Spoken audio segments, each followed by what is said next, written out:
Yeah, and Julie and Jim are not going to be here. Excellent. All right. Let's go ahead and call this meeting to order October 16th.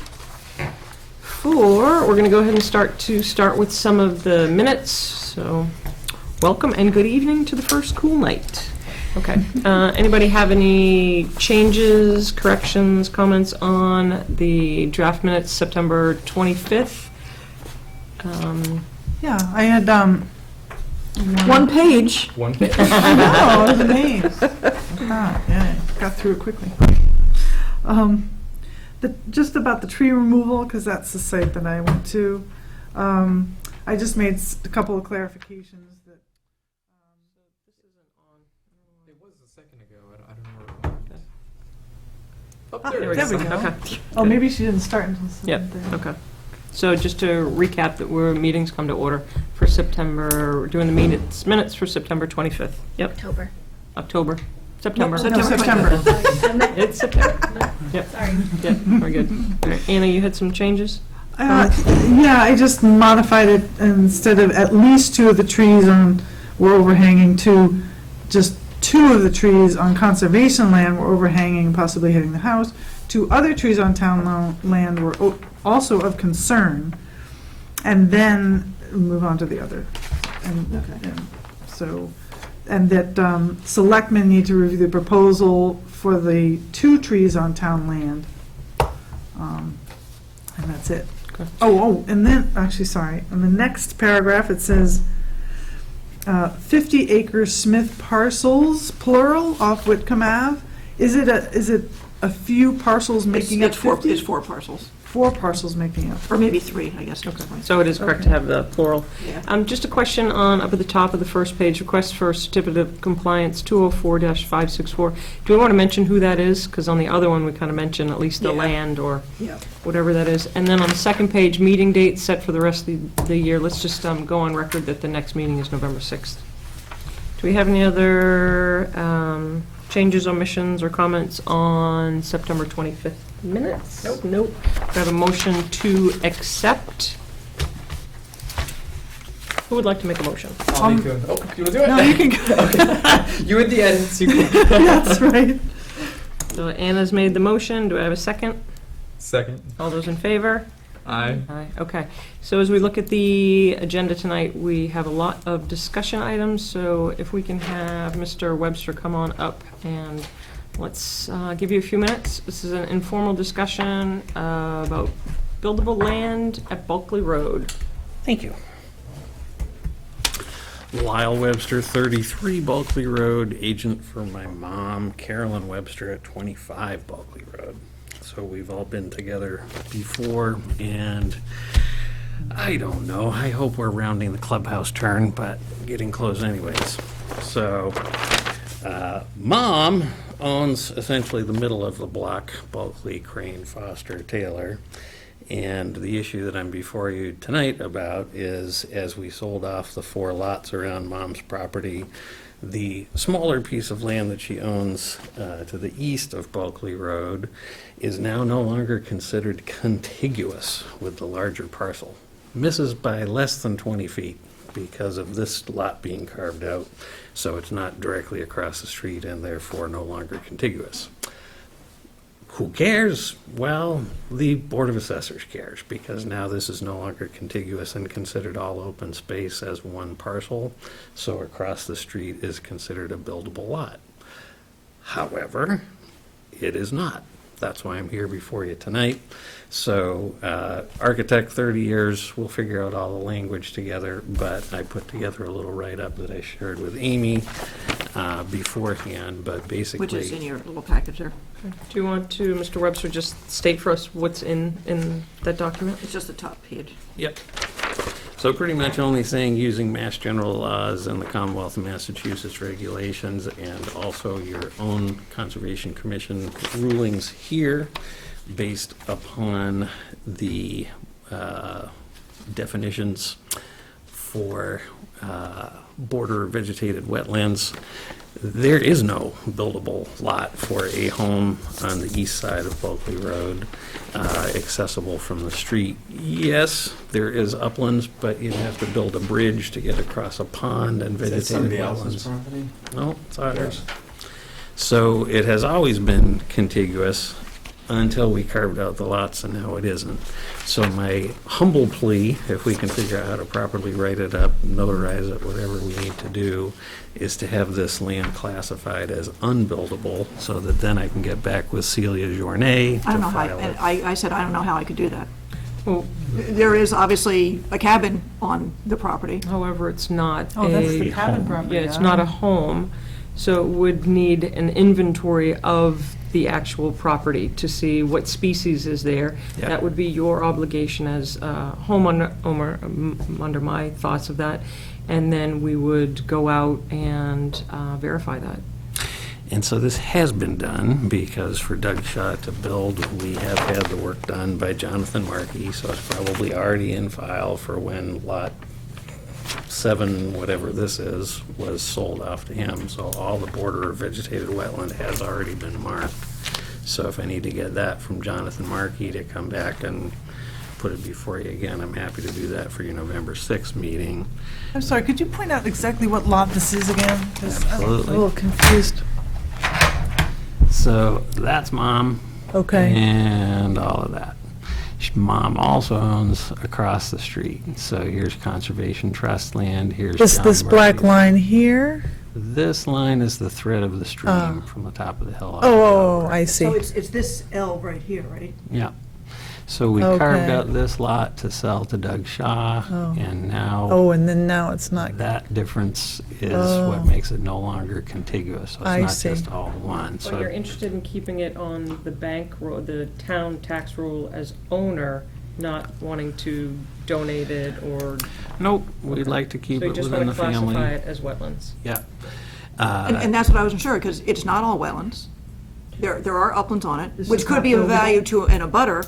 So, you know, I told him, I can't, we don't make Yep. unbuildable determinations. Taxed as a buildable lot. Typically, the town does that. That's Yeah. the bottom line. Mom's 88, and she didn't have enough money to keep going, so it's been my job over the last 4 years. So selling those house lots, I said, Mom, I can get you 92. After that, we'll have to reevaluate. So, yes, there is the ability to defer tax payments, which I'm happy to do, but if the fact of the matter is that this is unbuildable, then I don't want to start accruing tax burden when it isn't buildable anyways. So to my mind, the critical path method is to say, you can't build a house on this land, period. Therefore, it should not be taxed as a buildable lot. And, yep, got the And plans, is we can that walk it lot a whatever you separate want. deed? No. Nope, nope, nope. Perhaps you could. It's kind of a weird, I mean, you it's could not make what it- you do. You could carve it off and make it into a separate parcel, separate tax roll, and with the town's blessing or with a deed restriction, you could put it into wetlands. But here again, your obligation is still for you to bring in the information on the land, and you may have to have someone go out and survey it a little bit more. Here And, you know, it's kind before- of weird, because, you know, Fred Field got a wetland crossing to build in an upland. I was here with you. No interest. So, No interest in spending the tens of thousands of dollars. Right, but that's cross the not to be pond said get that that can't be, that could go on to a It's an future address, person. right, So, so we'll yeah. pay whatever back I taxes mean, the or other option, whatever. like Sarah says, have it just donated, take the tax benefits that you get from that and be done with it. With you, but the fact of the matter, this has been all one contiguous parcel for my family for 98 Right. years. I see no reason not to continue into the second century just because the Right. divide. I If you don't have any intention to develop it, you could also put a conservation restriction on it Yeah. and retain ownership, but at the same Yeah. time, you get a Yeah. pretty discounted tax bill. Warm then it to- is unbuildable. Yeah. warm to these notions, and I'm here before you tonight to just try to start accomplishing So something I in this think catch-22 yep, your inertia. conversation has started, That's a good so idea. I think we've shared with you some options. It's up to you what you'd like to do, and we're happy to hear it going forward.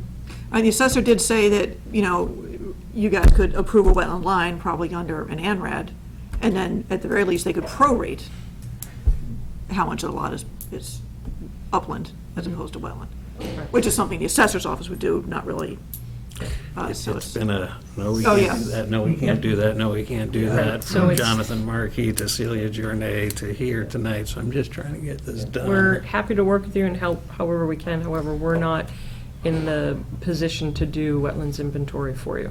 Yeah. So we're happy to look at it under, So my one clarifying question is, the wetlands inventory was done by Jonathan Markey when this piece of land was carved out, so if so I go get it's your that- observation to harvest that back out and to make sure that it was done in the lot's entirety. Yeah, Yeah, because the only part of that line that was approved was lined up against Right. the new lot. So It you have wasn't to the really, entire lot. you need to look at the whole lot. Yeah. All bounds to that. And so, and at that point, we'd be happy to work with you. deal. Okay, Can I great. get on November 6th, pretty please? We can keep you on as a discussion item. Now, if you would want, or you want to do an ANRAD, you're not going to have time to officially get it right. submitted. But if you want to have discussion, Yeah, you're welcome bring to in- come bring in that wetland delineation. and continue that. That'd be a great way to do it. Okay. So we can see where we're at with 50-foot setbacks and all that kind of stuff. Okay, Ain't great. much left after that, but thank you, Carl. All right. Thank you, Mr. And Webster. that depends on how much the beaver is dammed up, but we'll get Okay. there. Next, we have a. Maybe we'll wait for them to dam up more. Certificate of Compliance, 204-7473 Sawyer Lane. There's a request for that, Amy?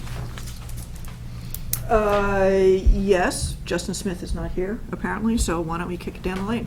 Well, let me tell you, everything's stabilized, but there's a deck that was not on the approved bills of intent plans. But we do And the have, septic system moved a little bit, we too. have an as-built. We have an as-built, yes. Okay. And that was something that would have been approved had it been on. Back in the day, although I think it's in the 50-foot. I can pull the But file, or but we, they pulled their application prior to the new Yes. bylaw. Okay. yeah. So commission want to vote on this, or do we want to hold it for the applicant? I'm not so sure that the applicant has to be here. Just vote it through, I guess. Okay. I basically just told him I couldn't recommend the certificate of compliance because there'd been a change, Okay. I'm in, so. It's up to the commission. You have an as-built Yeah, I would on. just vote it, just get it off our. Okay. So can we have a motion to accept 3 Sawyer Lane request for certificate of insurance? I mean compliance. I'll make a motion to issue a certificate of compliance for DEP file number 204-747, 3 Sawyer Lane. Second? Do we have to say despite the changes? No, because we've acknowledged that we have them on, that you have the new as-built. as-built on file. I wouldn't do it without the And as-built. it doesn't affect the certifying it? Okay. I would spell it out. Well, I can refer to the as-built and the changes, because you're supposed to list out the changes. Yeah. All right. There was, Okay. which we outlined tonight, so there's a Yeah. deck and then a modification to the septic system. Those are Alright. just the 2, right, Amy? Yes. All right, do we have a second? So I'll second it with the modifications as listed. Okay, all those in favor? Aye. Okay. While we're waiting to have that to sign, anybody want to speak to the potential isolated wetland Washington Street? I believe there's a little map in your packet there. This thing. Oh, that. Okay. So, let's see. Up on the corner of Washington and Grove, there is an isolated vegetated wetland, which would not meet ILSF. However, it's perched right on a catch basin, which is town drainage. Of course, it goes to the lake. So I am kind of tending to say that's not a connection, but I wanted to make sure you all concurred, or if you wanted to see more or not. Someone's looking to buy the property, and he wants to know what he's buying. And I did check with DEP, and, they just went through the whole self-notification for the Army Corps and a water quality cert if it's more than 5,000 square feet, which it wouldn't be. So it wouldn't? Okay. I think the lot is 5,000 square feet. Okay. So I don't know if anyone wanted to take a quick look at it, you can drive by, open your door and, drive out, or if the fact that it's going into town drainage is enough of a break. Why don't we go ahead and keep it on for next week, and if people have a chance to take a peek at it. Okay, yep. And then, while we're on this map, if you look further down, there's another one, and that is the land donation of U-17-200 off Forest. So I guess the guy who owns it does not live here. He's moving out. I think Keith basically said that, CONCOM can accept anything, anytime. I kind of looked at it, and there are wetlands on it. It kind of helps fill in the protection in here. I meant to differentiate between town-owned land and conservation land back there. I think their lawn may have gotten a little pushed into this little tiny parcel. So I don't know if anybody wanted to actually look at this or just accept it. I think So where they're wait. both discussions, you want to just keep them for the next, so when people do the drive-bys, they can do Yeah. that. So the brown properties are the town? Yes. And And I didn't differentiate between town-owned and conservation. Okay. The trees, where are the trees? The trees are right here. The tree removal Okay. is up Elm. If you do want to go look at it, and we can do this together, Forest is basically a paper street, but you can kind of go up the guy's driveway. And you can also peer down from Grove Street. Okay. Okay, so that we can stay on track for the 750, we're gonna hold off on some of these certificate of compliance and keep going down. Hold off on bylaw review, land donation, Cooper Farm, open space parcels. Chase, do you want to come speak to that? Are you here to do that? I was actually here in particular to discuss the tax title abutting Yap, but to the extent that you guys have questions about Cooper, should. Okay, well, I have it here as a discussion item, if anyone wishes to speak to that, or are we, it's, I think basically if the CONCOM votes to support the recommendation to take the open space parcels or whatever, that's just Is kind of there an official. okay, but is there something official right in front of us that we're asking the commission to vote on?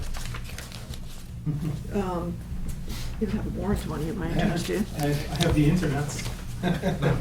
Okay, let's keep, let, Essentially, what it boils down to is the large open space parcel in back. D.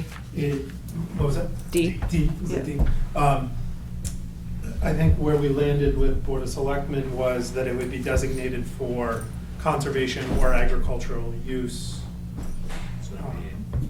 Say that again? So it could be hay. Right, so it could be hayed or maintained as necessary. The two agricultural parcels out front are just agricultural anyway, and then the northwestern parcel, parcel A, was originally identified for active recreation, agriculture, or conservation. But ultimately, I think it was the understanding that that was really gonna be agricultural or conservation purposes, or agricultural or active recreation purposes. And so the Board of Selectmen, the warrant article, I think identifies it as agricultural until such time as it's developed for active recreation. Essentially, we're not gonna let the land go to waste and the selectmen will oversee A, B, C, and D? Yes. Correct. Okay. Yeah, because I think last time I talked to you, it wasn't clear if D would stay under the Board of Selectmen or kind of CONCOM, the way the old warrant was written. It's been rewritten that all four of them are going to be under the purview. So if you just vote to support the warrant, I can double check the language, or if you want to pull it up, we can vote it later. So on D, recreation is off the table? It's, Passive recreation would be allowed under conservation, but it's, so it's, The large one down, the large parcel down to the southeast? Yeah, it's Behind on, the development, right? yeah, behind the I think development. Sarah's got the map if you want to look at it. So D includes the hayfield and wetlands. It includes a little bit of both. Right. So that would This be was- active, active, so ag, but active until such time. right. And then D Yeah. is open space. Yeah, So the commission is being asked to take an official vote in support of the warrant. Is that correct? Yes. Okay. I guess I would wonder why it wouldn't go to us. Dee? That was part of the discussion that the I- selectmen I- held. If a I couple weeks ago. recall, and I had a little bit of a side conversation with it, is because it's also agricultural, and there's some discussion with the Board of Selectmen about the Agricultural Commission being able to hold land. So if it goes to conservation, it's a lot harder to transfer it to agriculture if that's the way it goes. If it stays with Board of Selectmen, if it's gonna get transferred, it's a lot easier. So it's, at the very least, starting there and then, oh, But the thank deed, you. the deed itself identifies the uses, so although it wouldn't strictly be held by conservation, it would be deed restricted for conservation or agricultural purposes. Okay.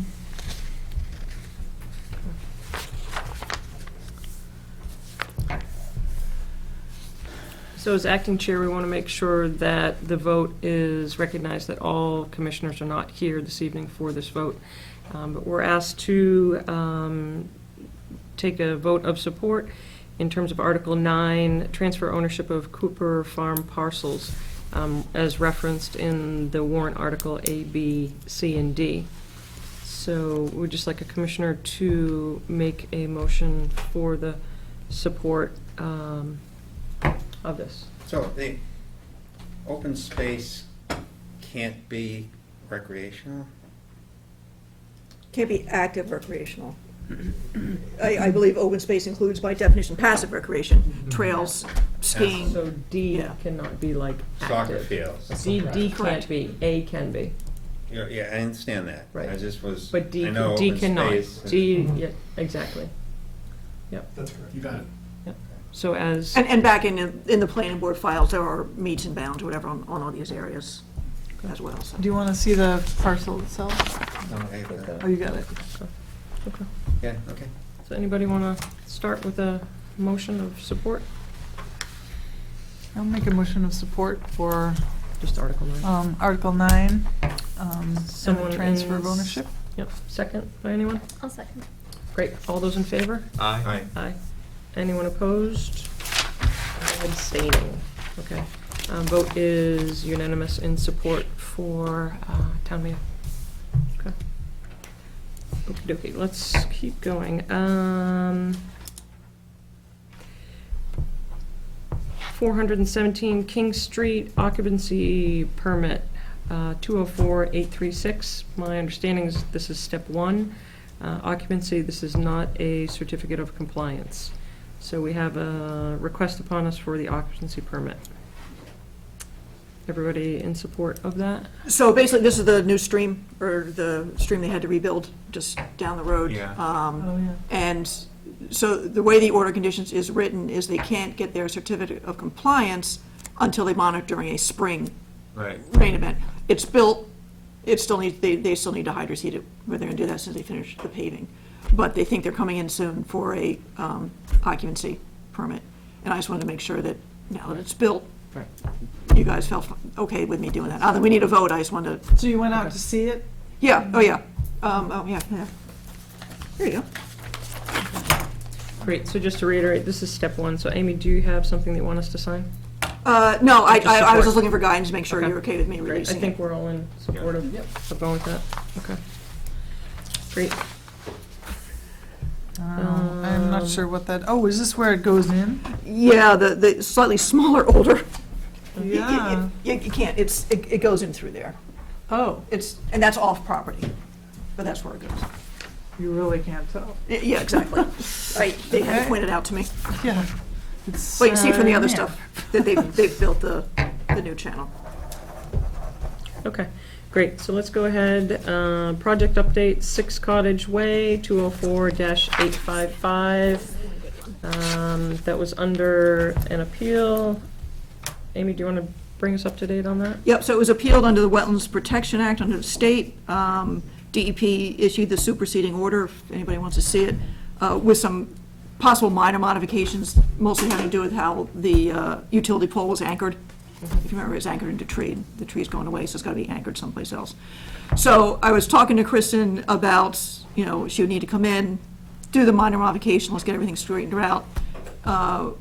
And I had thought that the 60-day appeal period under the Wetland Bylaw Act had passed, which it had, but apparently they had filed an appeal under the bylaw with a court. which we don't know, neither I nor the owner knows about. And town council said there could be an extra 90 days before we do find out about it. So she could have been finished. So at this point, we could either, town council said we can either go ahead and do the minor modification if you just want to get that off the thing. I'd want to notify the abutter so they know, or we can just wait I think it's until probably something happens. best to wait until think we that should appeal wait. period Yeah. is done. Yeah, There's no and see what sense happens. going forward. She did say, depending on the attorney, they may name you each individually, in which case you'll be getting a letter at your house. Awesome. So let me know if something shows up. I await that. Okay. All right, land use permit, Newtown Hill for parking. Is he coming in? Do we want to move this to later? No, he's not coming in. This is for, they're doing a walk of the Williams property, October 24th, but they wanted to mow a little bit of the Newtown Hill field and do parking there, because it's like 10 or 20 cars. They're going to open the gate and let people park. So, This is currently under an ag lease, so. yeah, Rick Finley and I were back and forth about And whether he I'm- really needed a permit. I said, well, Yeah. let me ask if you think this kind of thing needs a land use permit.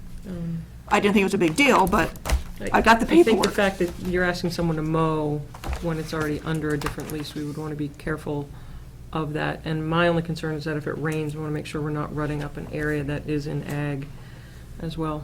So I support the, using the area for the site walk, but I'd like to make sure that it's not altered. Yeah. So thoughts on the question to. So just the basically make sure they commission is- make provisions if there's rain, in which case they probably cancel the sidewalk anyway. Right. Most likely, and I will be on the walk, so I'll make sure Okay. everything's. Oh, yeah, I might go too, but I'm not looking at ruts. I'm gonna be there with my dog. Okay. All right, so the next status of the Smith property. So that only needs one person's signature, There you go, which I Anna. assume. All yours. Status of the Smith property eligibility request, Andrew, that's Here? yours? Yep, so at the Oh, last senior CPC conservation. meeting, the committee did approve the eligibility requests that we had submitted for the Smith property. More to come on that later on. Nothing's gonna happen for quite a while, so. All right, thank you for that update. Okay, so we're going to jump a couple. Status of the tax title land abutting the Yacht property off Newtown Road. So that's the main reason that I'm here tonight. The backstory here is that there's a .81 acre parcel of town-owned land. Sarah's got a picture of it. Sarah's got it. Two abutters to that parcel, well, one abutter to that parcel applied to take control of Do you 4,800 want to come square up and show the Sure. commissioners? You can point to the lots in question. feet. Sure. And so, the resident at 416 Newtown Road, under the town abutter program, requested to take control of this 4,800 square feet, purchase it from the town. Conservation indicated that they were strongly opposed to that.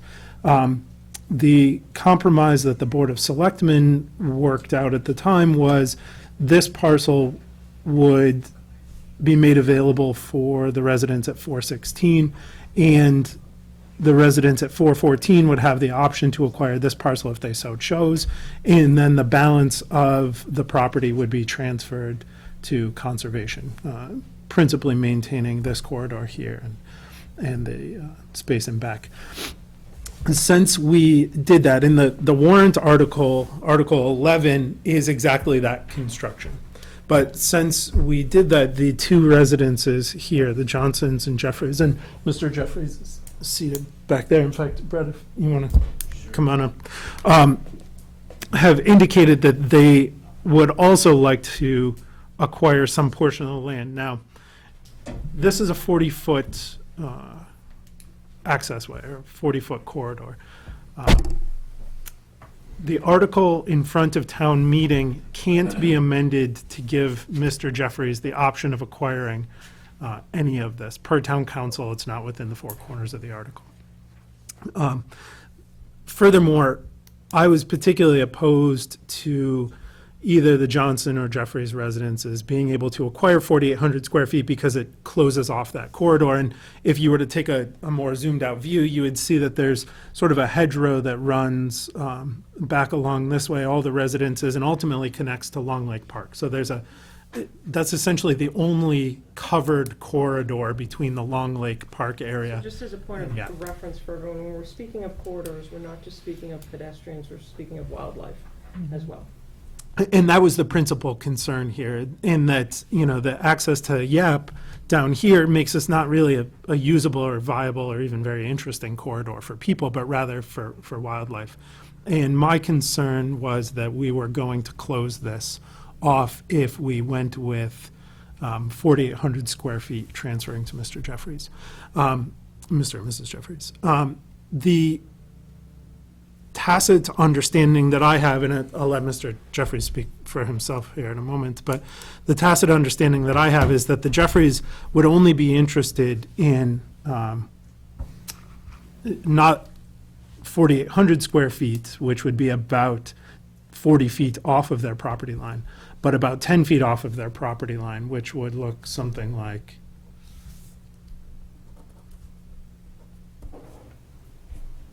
So there'd still be a corridor. so there would still be a corridor. Would there be removal of trees?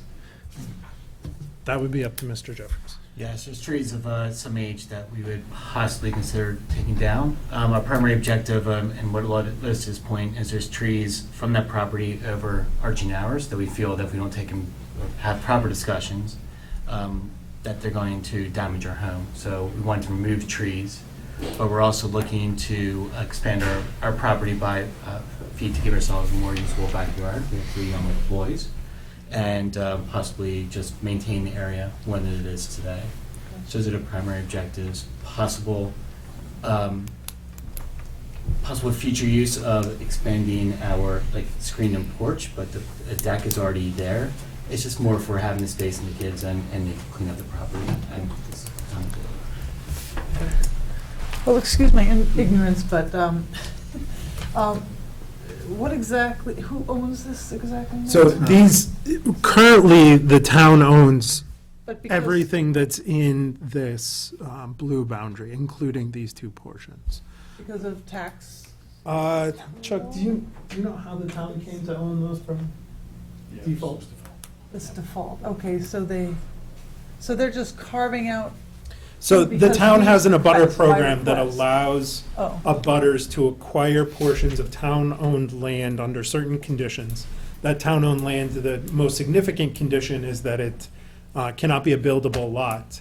But in addition to that, thank you. The town, it can't be usable for other open space,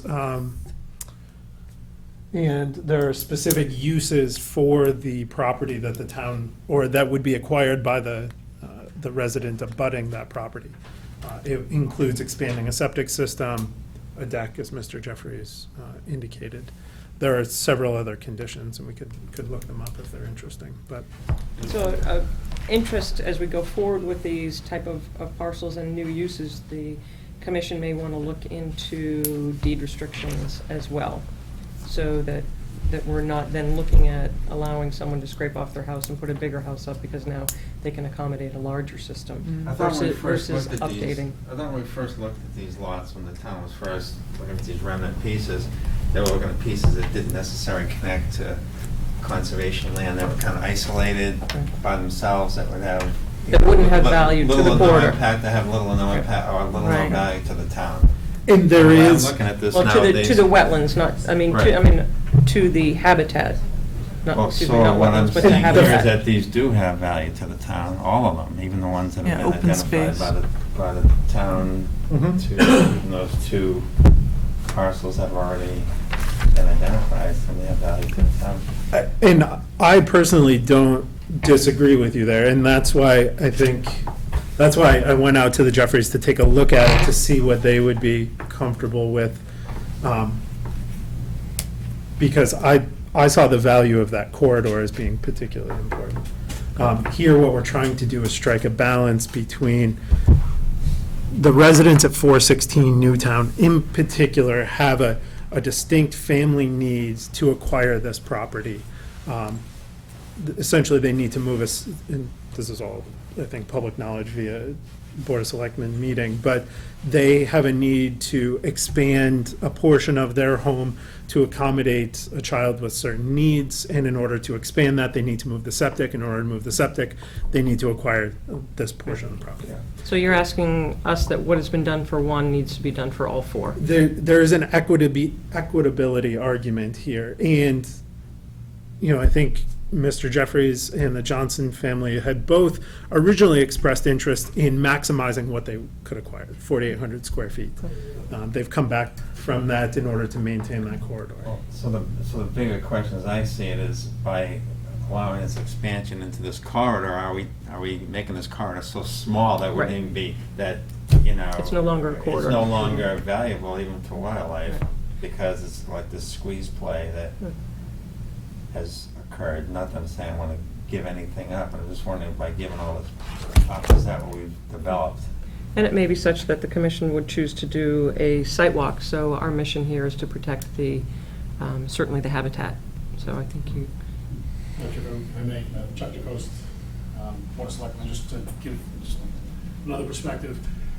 Had we, in fact, carved out, at the original meeting when 416 Newtown came to us, had we seen the equity then, equity, the equitability as far as involving the folks, the Jeffries and, geez, I'm sorry, I forget. Johnson's on Newtown, we likely would have carved out 4,800 square feet for each of them. And the reason the 4,800 square feet is, the number that we use is, that's the number not to exceed when it comes to tax title property. There's nothing that says we have to go to that limit of 4,800 square feet. Town council has opined that had we done that initially, we frankly wouldn't be here right now. During our Board of Selectmen meeting, when the residents from 416 Newtown came to us, we did strike, as Chase has said, we struck a balance to try to maintain the corridor. And I dare say that the wildlife will find their own path, whether it's, you know, if you're okay, I'm gonna keep going. narrowing the path by 10 feet. I think that the compromise So that's been struck. this is a discussion item. Just to finish that thought, sorry. This is an article that's already on town meeting floor. Yep. Well, So, and we appreciate this being brought to us this evening, so you're asking for a discussion. This is, you're on our agenda. We've had this, we have a lot to discuss this evening, so you've brought it to our attention. It's not for a vote, it's, Understood. Can I give you one more minute worth of discussion? In order for Mr. Jeffries to be able to even have the option to acquire a portion of this property via the abutter program, the article on the town meeting warrant is not sufficient to do that. And he cannot be added as an additional abutter to acquire that 10 feet. It's not within at the a four later corners. town meeting, he could be. Correct. If the article goes forward as it's written. As it's written right now, the article is these two parcels, the 4,800 square feet associated with each, goes to each of these residences, and the rest of it goes to conservation. In order for us to engage in this discussion, no decisions are made, but in order for us to engage in this discussion, the portion of the property that would go to conservation, that would need to be amended on town meeting floor and taken off of Article 11. Then we can engage in this discussion and determine if that 10 feet is in fact significant as a wildlife corridor, if a conservation restriction is appropriate for that piece, and if Mr. Jeffries and the Johnson family should be allowed to acquire a portion of that property. So what So the article can be amended on the floor to pull out well, giving it, but it can't be amended to You would add still this. need to walk right the now. property and know what's that's there. right. Yeah, okay. So what I would ask for is the Conservation Commission's vote to approve the removal of the portion that would currently go to conservation for the time being, such that when we reach Springtown meeting, we can engage in a discussion with both of these residences as well, and tie it up in a nice little bow, with the understanding that the expectation is that most of it will still go to How many conservation. commissioners are familiar and have walked this property? I haven't walked it. I haven't walked. I'm familiar with it, but I haven't actually set foot between those two houses. Okay. I'm not comfortable having their conservation part removed from the article, because I'm concerned then that won't be 10 feet, it could be the balance of the corridor, And and we would have no control over that. We also run the risk of the whole thing going down and conservation not getting it at all. What, if we don't reserve it, you mean? It would stay as town land. Well, I think this is unfortunate coming at the last hour when you're asking commissioners to vote on something that, personally, I don't feel comfortable voting. Either way, I could be in total support, I could be not. I'm with you. But I'm with you. I feel as though you're asking us to make a well-educated decision upon something that we've not stepped foot on. So, and had an opportunity to perhaps see if there is a corridor and if there is value. We've certainly given up things before. And we recognize that with town politics, there's a lot of, We've you know, given up, risks. yeah. So, I mean, I think we are definitely willing to work, but we've worked with this in the past. would your opinion be changed if the Jeffreys submitted an abutter application that specifically identified the amount of land that they wish to acquire? I know we discussed that. I don't know if you and Kara are willing to. so we're meeting again on November 6th, so if you want, Which is too late. right. Which is too late. So, Okay. so I don't think that we appreciate you coming in, but I don't think the commission is in a position now. We're welcome to take a vote, but I don't feel as though it would be positive in your behalf. May I ask, does the commission typically have a meeting night of town meeting? Do you call a special meeting in the event that something does come up, take any votes on anything? Do we? Usually not. Usually we could, A go. lot yeah. of- a lot of the boards. We actually had one scheduled, but I had to cancel it. Just to I usually post like in to event go to that you the did decide to meeting. take a vote. Yeah, that's actually a good idea. We've never done it before. I usually like to go to the town meeting. No, you still go to the town meeting, but you're. You have a you're pre-meeting. At town meeting. at We saw that 6:30. done The Board of Selectmen recently. does it every year, just in the event that there's something that comes up and we have to take a vote. Okay, so we can discuss that. Okay. That option, So okay. discuss that at the end of the meeting. Right, yep, so we've got thank you for coming in. But can I also ask one thing before you leave, and it might be of interest to you, is tree removal on town property? I'm going in circles with Elm Street about trying to figure out what someone needs to do. Someone wants to move trees, 2 of them are on CONCOM land, 2 of them are on town land. We've basically proved the CONCOM land. Is there a process that they would, Keith keeps pushing it back to Highway Department. It's not, these aren't public shade trees, it's not anywhere near a road. See, that's all I would It's, do, is push it it's, o- across. yeah, it's overhanging the house. Yep. So, I believe the tree warden was Jim Clyde. Yeah. I believe Jim Clyde is still the tree warden. That's actually, Yeah. So I would recommend reaching out to either Mrs. Stoddard or Mr. Clyde. and see if we can get something from it. Okay, all right, thanks. All right, so that takes care of that discussion item. Yes. Okay. So we're sorry for being late. We would like to have the 7:50 come up, notice of intent, 10 Fort Pond. They sent me a letter, and what they would prefer is for the Conservation Commission to vote on the third-party review. I think that, I can't. And the third-party review has not yet been submitted. Correct. I got 3 estimates, and for both for 10 Fort Pond as well as the Hartwell Avenue site to make an opinion about whether or not they are in fact isolated, and then depending on the thing that, of doing the, reviewing the isolated land subject to flooding calculations. The 10 Fort Pond people said if you guys want to vote to Karen, they're fine for it. They'll write a check to cover it and move ahead. Okay. So what you're asking for us is So to basically, go Chuck ahead. Karen was the cheapest Okay. And then, of the 3, so. so are we in agreement that we can let them go forth and hire the third-party review, and we're still in support of that? Yes. Okay, great. Okay. Let's have the 8:05, continued public hearing, notice of intent, 73 Hartwell Ave. Construction of a single-family home. Hi. This is R 1757, Mass DEP 204859. Good evening, Ted Doucette, representing the owner, Glenn Berger. And we were here a few weeks ago talking about this project, and there's a couple of points that we think that we need to talk about before moving forward.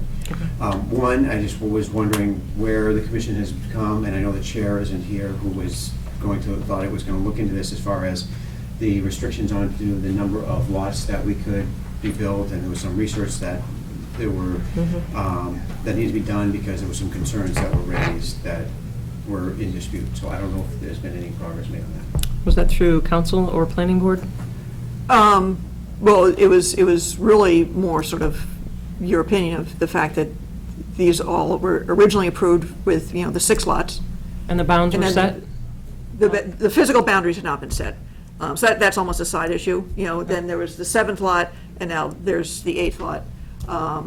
Natural Heritage has approved the 8th lot, right?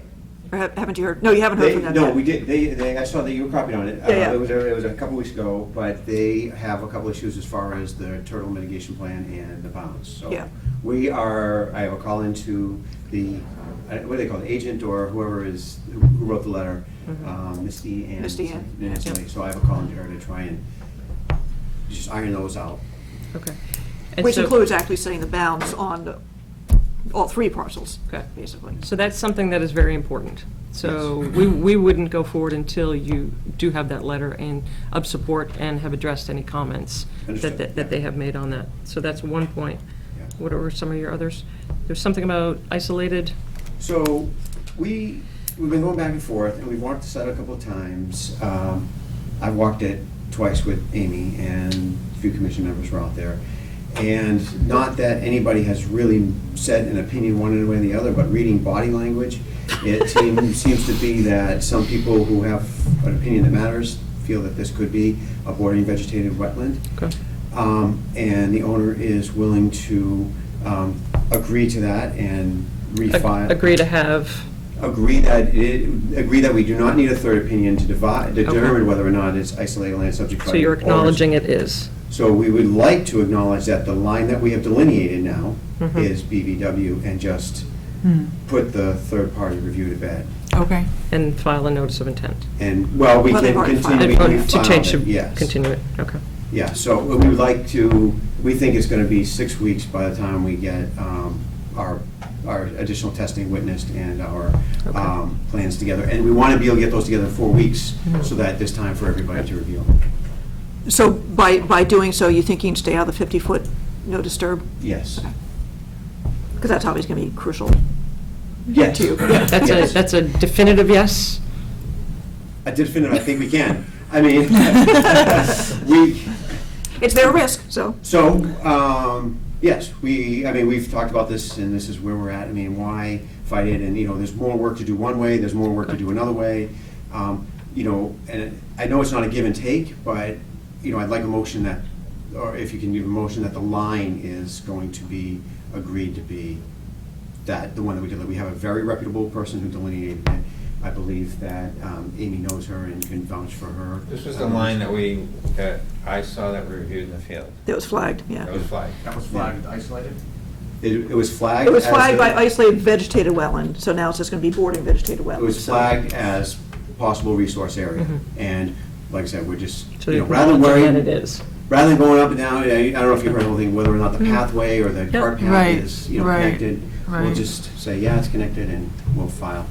Okay. Carl, any observations that you'd like to share on that site walk or with that line? No, I walked the line and I was comfortable with the line. Probably not an easy line to put in. If I Let me could, put it that way. if I could share the text that I was getting from her that day, yeah. Right, probably not an easy Yeah, line. but it lasts, yeah. So you mentioned there were various comments and issues. Is there anything else that you'd like to share with the commission? That list? The only thing of potential concern is there is a request for certificate of compliance at 85A Hartwell that is on hold because of the bounds of the bounds have not CR. been set. So the commission discussed that previously and was still holding that until the bounds are set. Right, so I don't know if there's a commitment about when those could be done, or, Well, we did, yes, we can't commit once we have a description of what you want as bounds, I think. Well, Has it been? that's a historic, that's years gone by when those bounds were supposed to be set, correct? Some of the I original think bounds. it can't just, it's got to be, an iron pin or a concrete bound or something that It's in is. the deed. Yeah.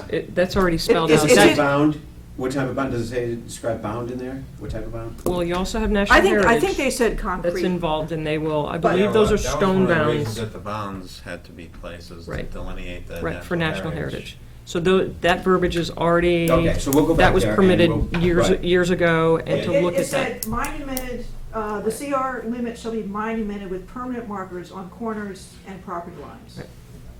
That the markers supposed to be installed before construction. So usually. So what you might want to do is, if this is finalized with Natural Heritage, if they want concrete or just, pins, iron rods, I'm assuming iron rod is probably fine. Well, those are permanent. I think when you talk to a survey, those are considered permanent, where temporary Yes, is more. Those were okay. mounds, I could have, I thought that those were, Was that what you quoted from the permit? Yeah. Did you review it? So, and that said, Glenn, you would remember. permanent. Bounds is all as far as I got. Okay. Yeah, So I thought they were it's more stone than going bounds, out, guessing where the line is and sticking something on a nearby tree. So it's got to be More than surveyed, that. yes. Yes. It's definitely more than Yeah, that. we have the data, yeah. Yes. Okay. No Yeah. problem. Okay. So I will ask, when I get Miss Deanne on the phone, I'll talk to her and see what Mhm. she considers permanent and get a letter back. And Okay. are you okay with agreeing whatever she says is permanent? If she says iron rods, are you gonna come back and say it's no bounds? Yes, just please remind that there's historical verbiage of what it was supposed to be, so someone just has to go back and Right, look right, and yeah. see. Yeah. So that she's not saying something that might be today's standard and may have been previously approved. All right, so I'll look at the permit and clear with her, make sure she's on board with what we read, and make sure, and then we'll Okay. start getting them set. So if we're hearing you correctly, we will then continue to November 6th, or is that not enough time? No, Hold on that's one not enough second. time. 'cause Yeah, we we- have Comments from, do you want Rick Fasendola, Level Design Group, here on behalf of Butter at 65 Hartwell Ave. Mr. Pittarino is with me. It was our understanding the commission voted last meeting, it actually took an actual vote to hire an outside consultant. And being that, excuse me, the project hinges on the delineation of the wetland, we feel that a wetland scientist, fully credentialed, should be delineating this line. There's, the original plan had 2 isolated wetlands, from what I recall. We're deciding that these are connected, so there would need to be some additional information that connects these 2 isolated wetlands. So does that bump out? We don't know where that is in the plan, and it seems like the commission is just kind of all set with just, okay, that's fine, but for someone who lives next to this property, they'd like to see the process done properly. And if the commission would take a vote, we weren't at the site walk, I don't know what was seen or discussed at the meeting, we weren't invited to that meeting, but Mr. Pittarino would like to know why the commission took a vote and is now going back on that for the first thing. And second, like we talked about before, the line is gonna either make this lot developable or not.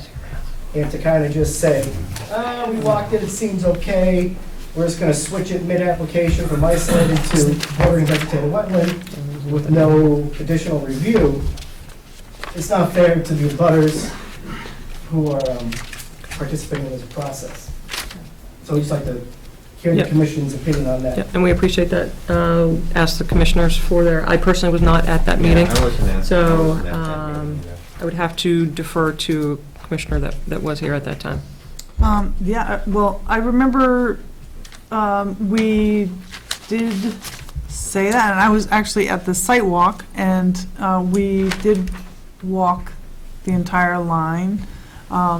Plus, sir, looked at the possible connection between, not the 2 isolated segments, but one of the isolated segments and the wetland below it. So it's only, They're the showing main isolated question was whether or not that isolated wetland was connected to that other wetland, not necessarily whether the 2 isolated wetlands were connected. Well, the question was on the whole report and delineation being described as isolated wetland, when there's historic data to show that it's bordering vegetated wetland back there on previous filings.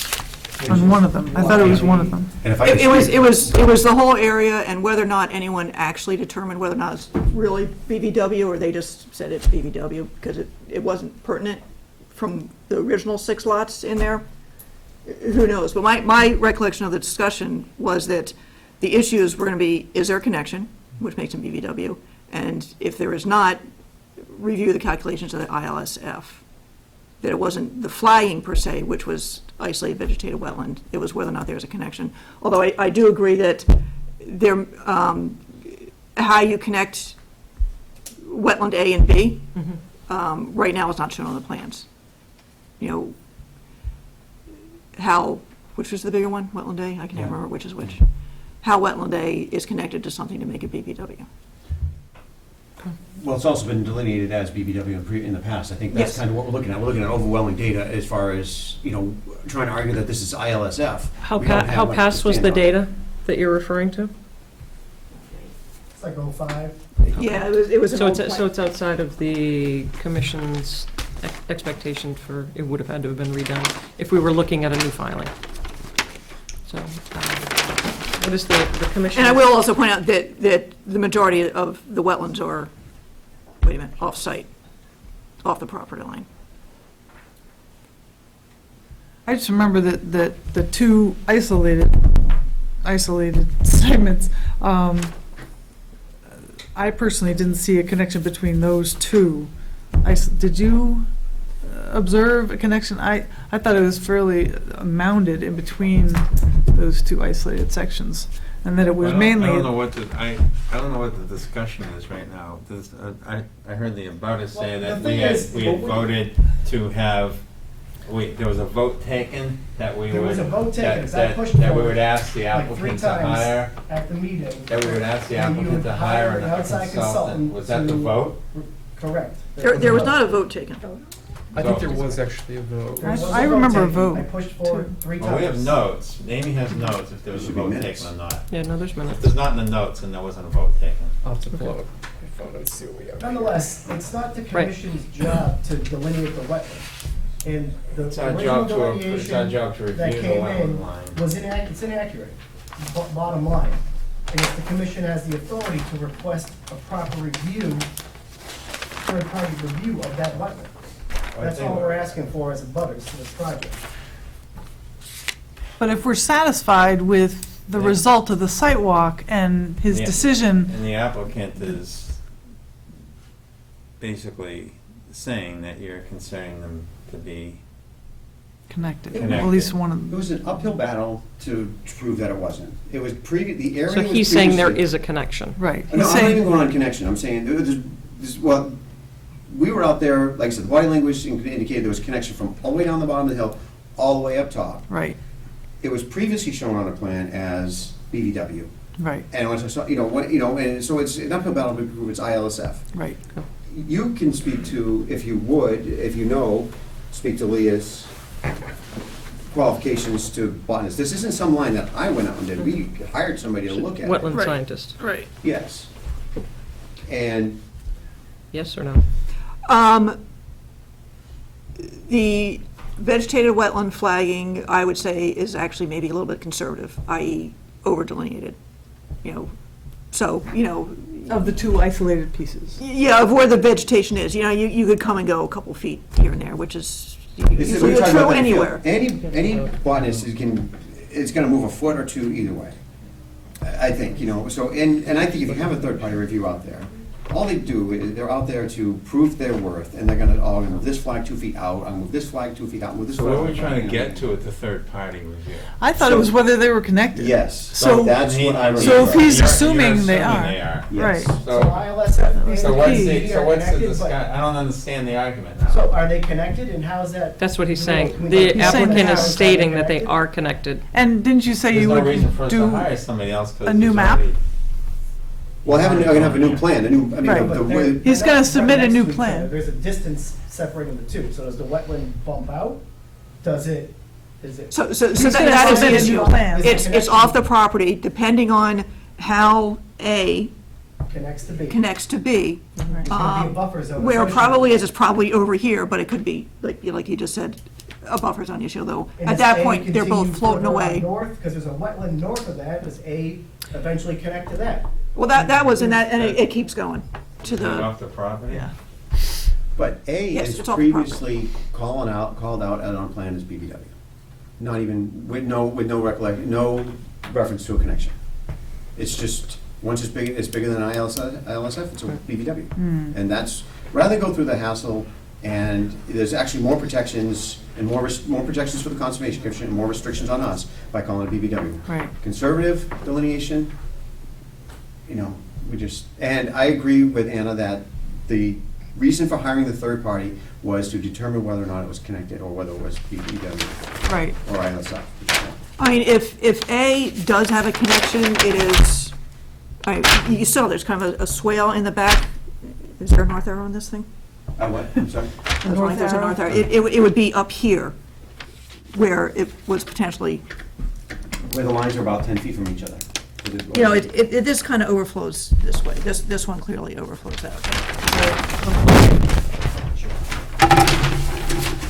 I mean, there's only about 20 feet between these two here. It's not like the connection is gonna come out here.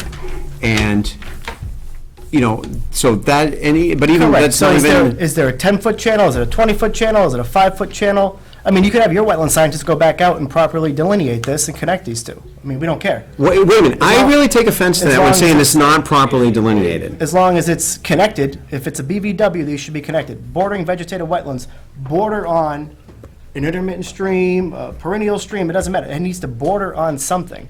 It's providing the buffer zone If too. it borders this way.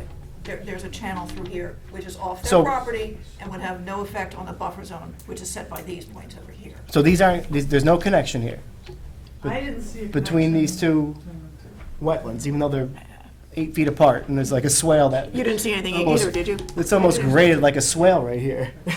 I didn't You see how know this, what- see this grading? That is conducive to there being almost a channel that runs through here, this little bump here. It's a pretty good little high point in there It with. is a high point. Okay, so I think, Well, our issue is, we don't know. What is the, so let's think of the impact of that and in the area. So it's up to the commission. What are the commissioners' thoughts at this point? Would you like to ask for more data? What would you like to do? what impact would it have on developing this lot? Can we refer to what Amy just said, is that it would have, I believe it was, she said, no impact, because it would not push the buffer zone any further out. That was If my you, thought. if you look at this buffer zone in here, this buffer zone pushes out this way, this buffer zone pushes out this way. Putting something in here, it's not going to change anything. So it's not So- uncommon not to flag the other side of a wetland, basically. Right. Yeah, once you're outside the buffer zone. Non-developed side. Okay. Yeah, I'm happy with. I'm good with what you agreed to. Okay. So, So let's so go that back to it, the beginning and circle back to what you're requesting of the commission this evening. okay, so based on what was just said, I would like to have some definitive, whether it's a note to the minute or a vote, that the line, I just, so it doesn't come back and be another discussion item, that we can get that this line is acceptable, a limit of a BVW. And then we'll come back in 6 weeks with Is a there a plan. commissioner that would like to propose that? I'd like to. I'm sorry, the only thing I would suggest, are the flag numbers on here? Those are numbers. Is your flag numbers? I don't know which two these are, but just say those two do not connect, so there's an open. What's that? Also gonna plan for flag numbers. I have the numbers and data, I just haven't typed them in, Okay. yeah. So, as acting chair, I do not feel as though the commission should accept something without the flag numbers on a plan that we are referencing for a vote. So that data needs to be put in front of us for this evening. So I respectfully ask that you consider putting that and bringing forward to the November 6th meeting. The flags need to be on the plans. So with the correct labels, the BVW and the flag numbers. And you've heard our comments tonight, and so you can take that feedback in as well. Right, can we, so what's the meeting after November 6th? Great question. Because I'm just thinking, what, The you know, 20th, I guess? if that's all I need is numbers, we can just do everything at once. I think we have a general consensus. The 20th. You know, that they're not connected, and I'm not gonna get it's not going to be written down, but most people, I hope, are going to remember next time that it was a general agreement, and once the numbers are on there, it'll be documented, we can just do everything all at once, rather than do a two-step process. That's your prerogative, I Yeah. think, to take the direction that it shouldn't have been submitted without the flag numbers anyways. So that's certainly your prerogative. So let's go ahead and continue to November 6th. You can always Yeah. come back, so nothing's being voted on this evening. There's one last question. So are both those delineated items on that plan being called VLSF? BVW. No, the BBW. Oh, sorry. I'm losing my mind. The hybrid wetland. BVW, I'm sorry. So the little knoll is connected to something, and that's gonna have buffer zone, correct? That little small one, the 5 Yes. flag there, Yeah, that's gonna have, yes, that's a BVW. yes. Elevations on Okay. Mhm. it. You're gonna want some elevations on there as well. On, On that where your knoll, so with your topo, should be reflected on that, if that's on the property. Okay, Can so I we're have gonna, a we're gonna go ahead. Do you have a quick question? There's actually a wetland behind the property too that has buffer zone that reaches into the site. That's Off the property? On record plans that are shown. Which Down side? below. Back here, if you're gonna redo the plan, make it right. Back here, on the natural heritage plans, you know, the record plans from, that created the conservation restriction, is the wetland that comes through here. Yeah, is that within 100 feet? that flows to? In the back, so the buffer zone would extend onto the property, so that should also be included. well, I think when we were down there, we realized, when we looked at it, it was more than 100 feet from when we walked it. I scaled it off. You can probably overlay it 100 pretty foot easily buffer zone plan. and make a note that it was overlaid from plan of 2005 or whatever it is, so that the buffer zone is Okay. probably, the buffer zone is probably within the CR, so, Okay. but let's get it on the plan. Thank you, good suggestion. So Okay. November 6th, bring in the And you wetland can plan? Right, you can always postpone. Right, during right, this yeah, meeting, but yeah. we will go ahead and continue this to November 6th. Thank you. Do we have a time? Or I Time thought, doesn't mean anything anyway, Ted. no, no. I always thought it was, just had to be to a specific date and time. Okay, thanks for your time. 7:30 then. Thank you. The next is 820, request for extension, 225 Taylor Street, lot R10, lot 367, Mass DEP 204-467. Once again, this is a request for an extension.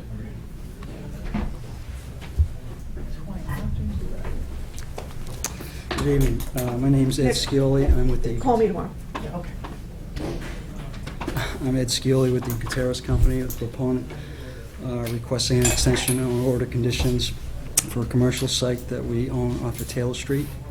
With me this evening is Dennis Lowry of AECom. He's our wetland scientist for the project. Also William Park of Sims Maney McKee. He's our civil engineer for the project. We were here last year requesting a similar extension, and at that time, the commission determined that no other extensions would be granted unless the existing, previously wetland boundaries were confirmed. Since that time, back in September, we hired a registered land surveyor, WSP, to go out and confirm the previously delineated wetland boundaries within 100 feet of the proposed work. This sketch plan depicts that here. Since such time, Dennis went out and confirmed and inspected the limits of those wetland delineation boundaries. And Thursday was the last week. Amy accompanied Dennis and walked the line as well. And a result from that session, there was like 3 areas that she had questioned.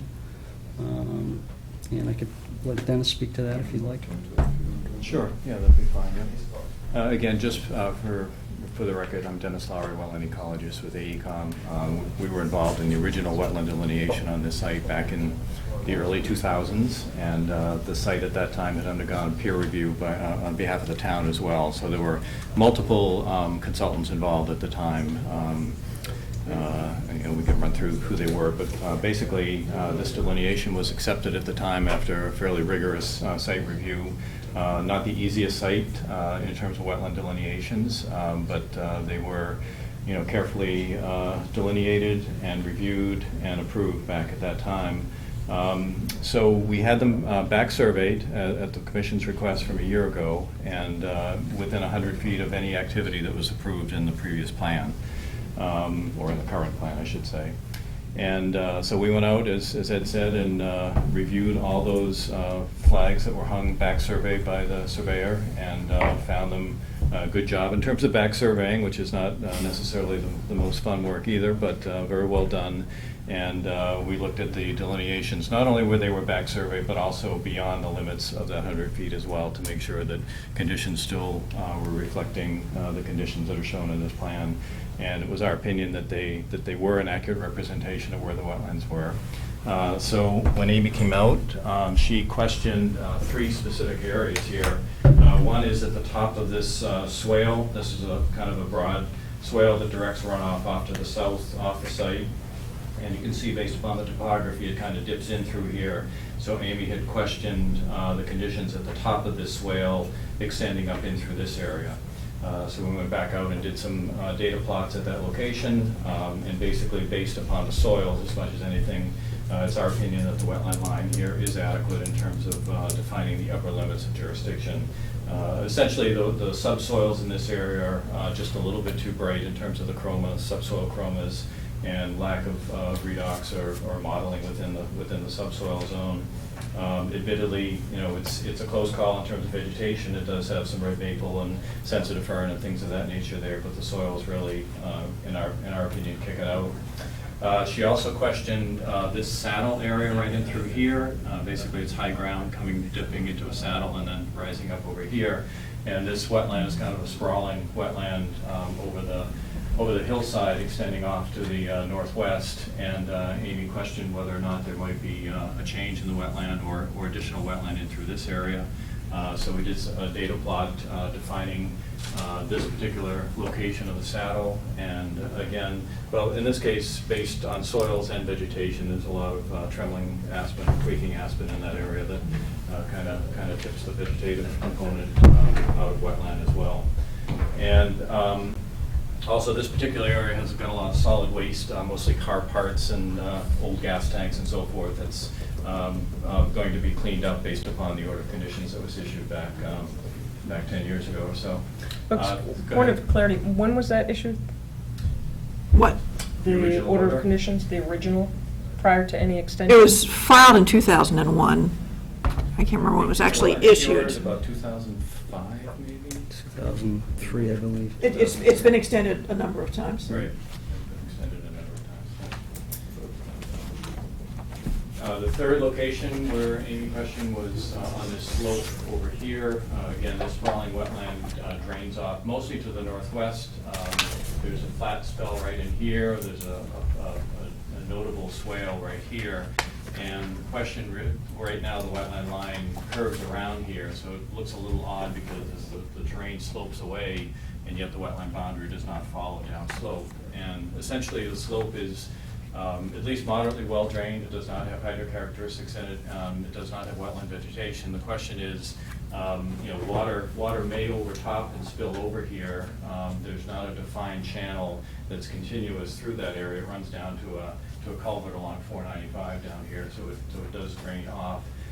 But in our opinion, there's no contiguous or continuous stream channel, definite channel in the ground as defined in the regulations that would connect this location up with this culvert down the bottom of the hill.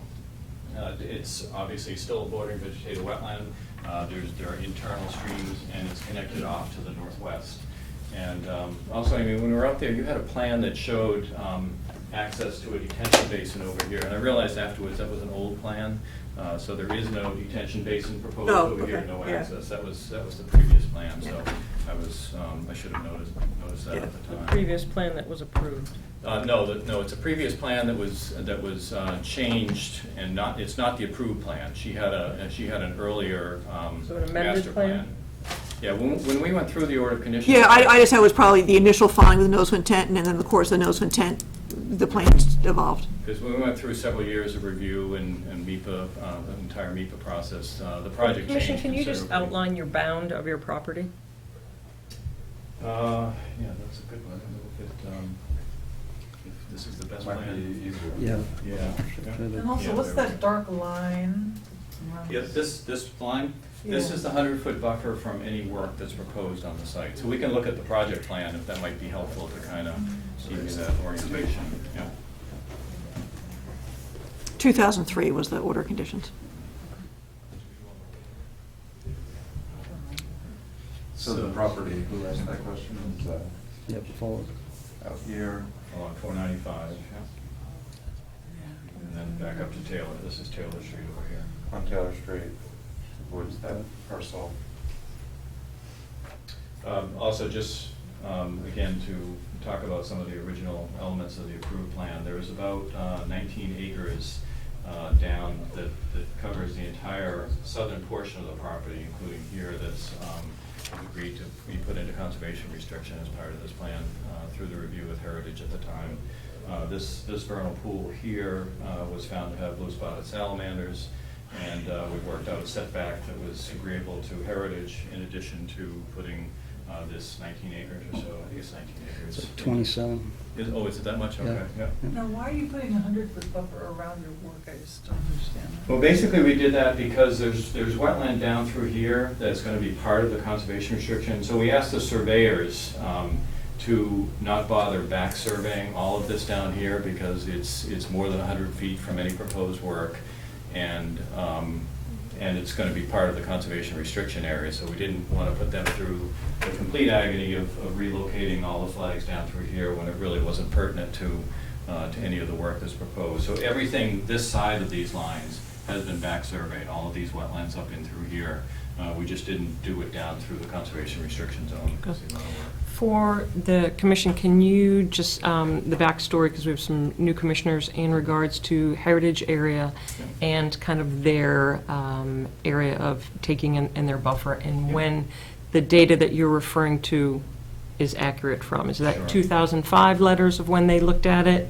So just to, Right. if you can give Yeah. that backstory a little. I don't have the exact dates in front of me, but it would be back at the time that we went through the approval with the commission and through the MEPA process, which is around 2003, 2005. And during the review, we did detect that this vernal pool, there were 3, I think, vernal pools on the site. This one. Excuse me one second while we're talking about that. Have the new maps overlaid, and are there now greater volume on this? Because the maps just changed. Right. Well, they've actually, since 2003, changed numerous times. The interesting But- thing is they have taken this area out of priority habitat in the new maps. So there's still this, obviously, this agreement that's tied to this plan to put that conservation restriction in place. And the conservation management plan has been extended by Heritage, and I think Ed has submitted that as part of this requested extension. So that information, I think it's continued for 3 years. 3 years. Through 2020. Right. So that has just happened, and. To be completed by 2020. Right, yeah. It's a big difference. Basically, we went through a fairly long, rigorous review with Heritage. The town at the time hired a different peer reviewer for that, Oxbow Associates, to work on what was a reasonable setback from that particular vernal pool. My recollection is we ended up somewhere in the 400 to 500 foot setback zone, and we also looked at the percentage of disturbance within that zone. I think they were looking at 10 to 15% within 500 feet. We went through different metrics and what they thought was acceptable, and this is where we ended up, and they are obviously still acceptable to that provision. And that's what the circles are around that circle. That's, yeah. Yes, that's correct, yeah. Is any part of this plan existing currently, or is this all just proposed right It's now? all proposed, Okay. yeah. Nothing has happened on the site in that timeframe, yeah, other than plants growing taller. And what is that big blank space right This. in the front of it? Private property. That's a different parcel of land, that's not part of this project. And is it built upon?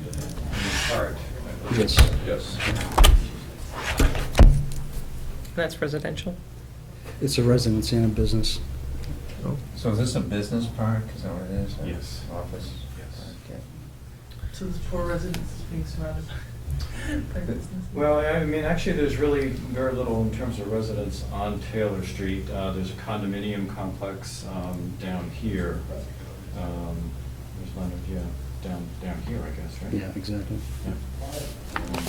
Okay, so let's kind of get back to the thought of what's being asked. Your request is for an extension.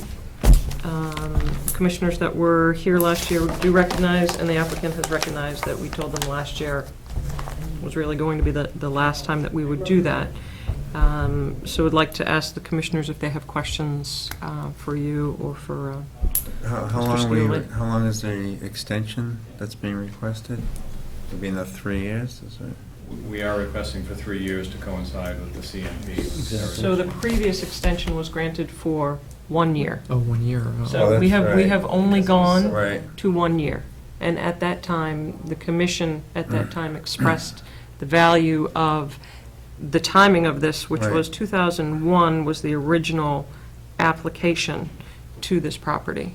And then through various stages of approval and consultation, and then approvals, well, extensions. Right. So are you planning on building in 3 years?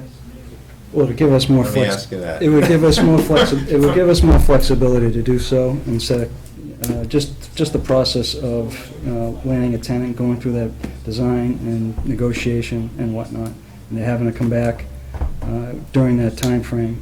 It's not an inconvenience, but that's what we would ask for, is the additional time to do so. Questions? So this board made it clear that it wasn't going to extend after that 1 year. Without redoing the without Without confirming the redoing- okay. delineation. Which they did. Okay. Yes. And I certainly did not check every flag, but, Right. and there were 2 other areas that we checked while we were in the field, Yeah. so. Actually, I think I remember doing this delineation. I think part of it was, it was a very, very difficult delineation. But where it is a new line going back from 2001, it would need to be observed by more than one. So if you're accepting this line, other commissioners or a third party or someone would need to go out and verify. So the commission has stated that on these larger parcels, we weren't going to have Amy do it all by herself, that another commissioner or third party would have to help with that. And that's been discussed numerous times with the commission. So did the line, and I'm sorry if you've already said this, but does the line change significantly? No, the line, in our opinion, the line has not changed at all. It's still an accurate reflection of the limits of jurisdiction of the Wetlands Protection Act. They're all boarding vegetated wetland lines, and the vernal pool is still very well-defined depression. There's another vernal pool, I think, down here as well, which runs off the site. But no, we don't view that the conditions have changed at all. I think, quite honestly, they were flagged, if I can use Amy's term, conservatively back before. The terrain is such that. I remember that. Yeah, I believe that they're quite conservatively flagged from before. I also haven't seen it recently, Yeah. but I do agree that it was probably conservatively flagged. And is this the first time you, and has any changes occurred with your configuration? They No, can't- the they can't- project they plan can't is change it. exactly the same, yeah. Okay. Yeah. And remind me what you did with the farms at Kimball's when they came in for their extension, and there are 600 project numbers, they're newer than this, is you gave them a 1-year extension and said, that's it. Plus, if you change anything, that's it. So at the very least, it sounds like we should do a site walk and. Mm-hmm. It's a couple hours to do this. It's not easy. That's correct. Losing Yeah. daylight. Yeah. Yep, that's true. You need time. You need at least 2 hours at least. Okay. Amy, what is the extension deadline date that action must be taken by the commission or the applicant by? It's October 19th, I think, right? Oh. This So I would consider that since we're in the middle of this, you know, it's okay to go beyond it. It's not going to drop dead in an extra month past it, because you've done that before. So, in hearing what you're saying, you could offer a temporary extension until the next meeting. So because at that time, you're going to be looking at, you're If you- either, you're if either, you think you're it's- either going to know or not know what the. I mean, we're not interest is. voting to approve the wetland line. You're, tonight. If you extend it, you're approving the wetland line. We are. That's the, yeah. Okay, all right, You're- then we have to see it. okay. But then it would lapse, is what we're saying. So, Well, I'll put it this way, they're basically at risk if an abutter pops up and said, no, you're 3 days late. And I have seen ones that are later than this be approved. You know, sometimes it can be almost as much a year before they say, How much of the we line didn't. did you walk, Amy? We walked most of it, we cut back and forth and up and down. And from other than those areas that were discussed, you were Yeah, there were basically the 5 areas too, which comfortable with what we you checked saw? out. I'd be happy to then- follow the pathway that we took out there, if that would help the commission. Yeah. I mean, we entered here, we walked this line up through here, looked a little bit here, then we walked over to this, we walked up the middle of this swale. I mean, as Amy said, we didn't look at every single Yeah, yeah. flag, but Yeah, you know, but you we had a good feeling for it. Then we walked all the way up, we looked at this swale, that comes down into this, we walked this entire wetland system. Yeah. So we really did, you know, we didn't look down through here, we didn't walk down through here, but we looked at every single wetland, you know, that's within 100 feet of. Yeah. the proposed- And sometimes, you know, it might have walked the middle of the wetland and you could see the flags, but it was, Yeah. So She walks fast, I had a hard time keeping up. So as you know, I'm comfortable with it, with Amy's opinion, because of, you know, just her experience, so, I mean, you know, the areas that I asked to be double-checked were Given the- areas that needed double-checking. Right. They look like wetlands, but the soils didn't. And we had the data forms for those now. And the fact that it didn't change from before is another, kind of makes me feel more comfortable that the line is probably, I think I feel Correct. comfortable. I think if you did 100% clean the slate and reflag it, you might come up with something a little bit different, but not anything significant. so the So, question on yeah, the the table question is, is- if the commission is in agreeance of an extension, to what portion of the extension? And so we would need a motion of how many years you would like to offer the extension. So are we coming So up on the end of the 1 year? You have days before Days the before 1 the year. 1 year, And so- 3 they days. waited to cut this rather tight, I might add. so wait, you said the agreement was not to agree to an extension unless they Can't. delineate? Yeah, you can't do it. So, because Well, it's if going they to. delineate, we're not forced to. Well, they did. They back surveyed, Dennis checked it, and then I went out with them. Now, obviously, we didn't go point to point on everyone, That but doesn't falls- force our hand to offer an extension, the fact that they delineated. no. Because there's certainly, If I mean, you- this was if you designed in do not allow the 2001. extension, any changes now will fall under the new bylaw. Yeah. so that's really kind of the big issue. And heritage is, but I can't confirm, having not looked at the heritage map, I would take you for your word that now some of that area is out of heritage, but we would have to look at the overlay Yeah. on, so you would want to weigh the area that's not proposed for development now, maybe an area that would be considered. However, you do have areas that are wet, significantly wet on the left side as well. So that's, I think, in fairness and full disclosures, that's what you're looking at. So I didn't we- understand the last. We started in 2001, we're in 2017 under the same proposal. But I mean, you meant under the new bylaw, they would perhaps go They into would some have- of the land that they are now.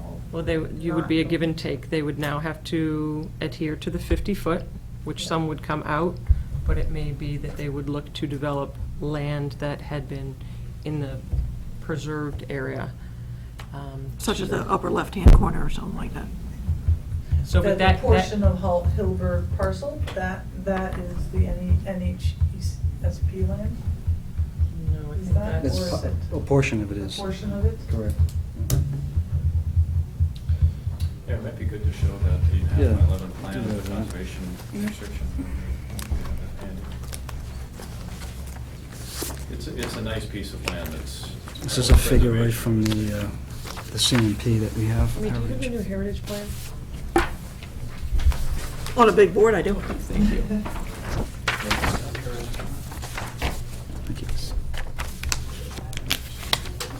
Thank you. For the commission, can you remind us who owns the adjacent properties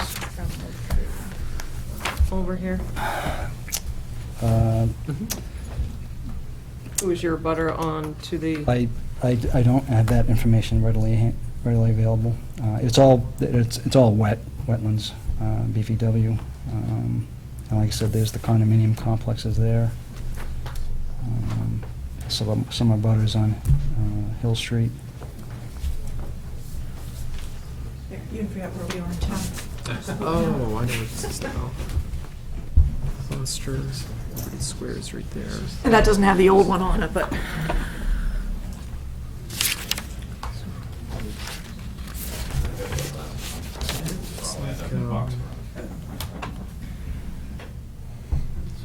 This is the development area here, and that's the one that's carved out to the home and the. Mm-hmm. Here it is, right here.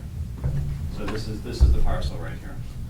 So you can see it's out of priority habitat under this current mapping. So still vernal pools back in there, but Yeah. not correct. priority habitat. That's right. Certified vernal pools that had salamanders in them. Yes. Are they certified? They should be. I know part of the agreement was to get them certified, I Yeah. think, but probably never been done because, So they still have boundary value. So you're not going to be able to get up to 50 feet within them. Right.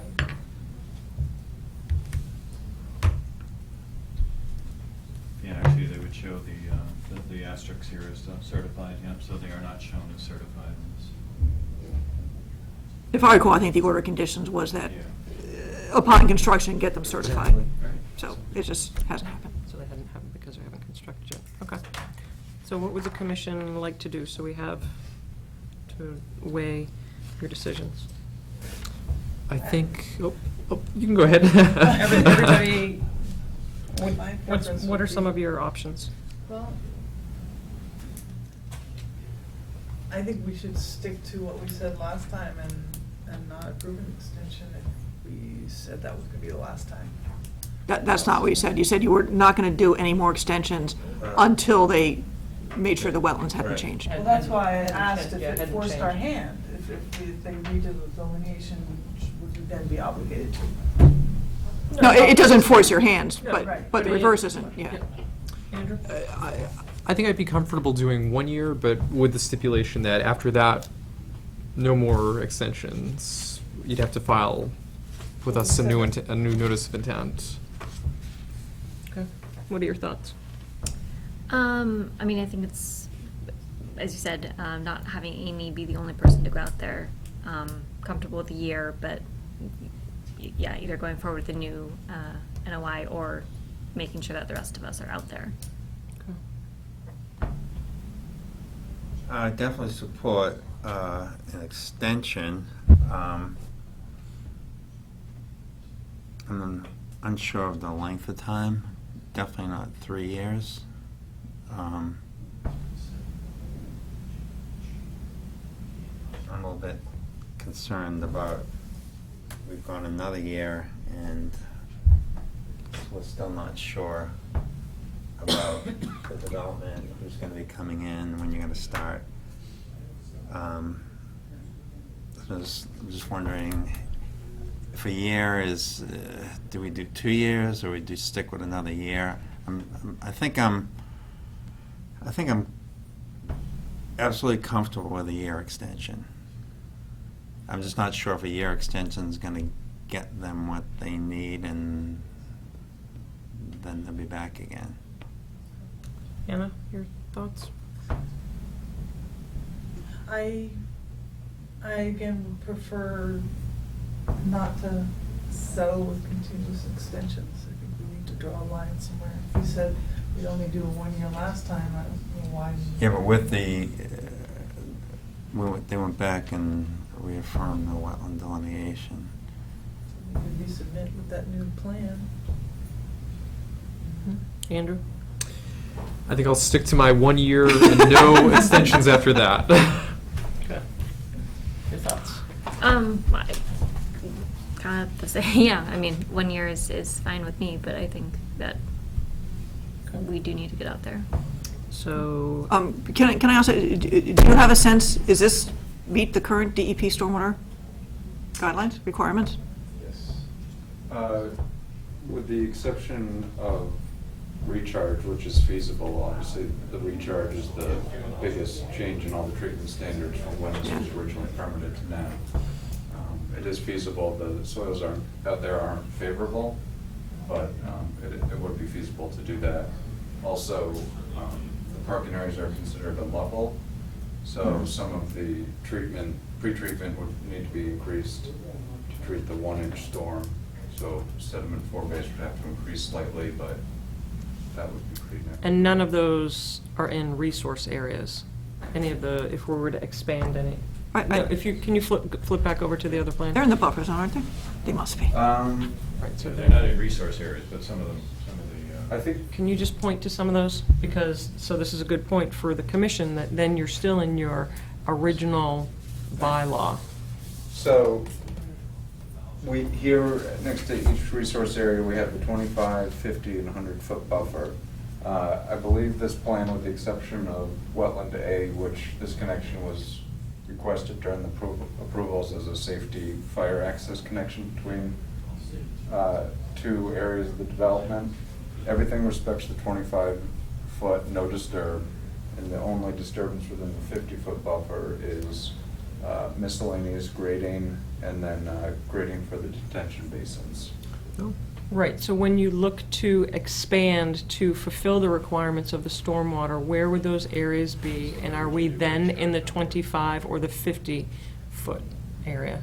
Out of the 50-foot, and probably within the parking areas and areas that are already shown for to be disturbed. And I think it's important for us to,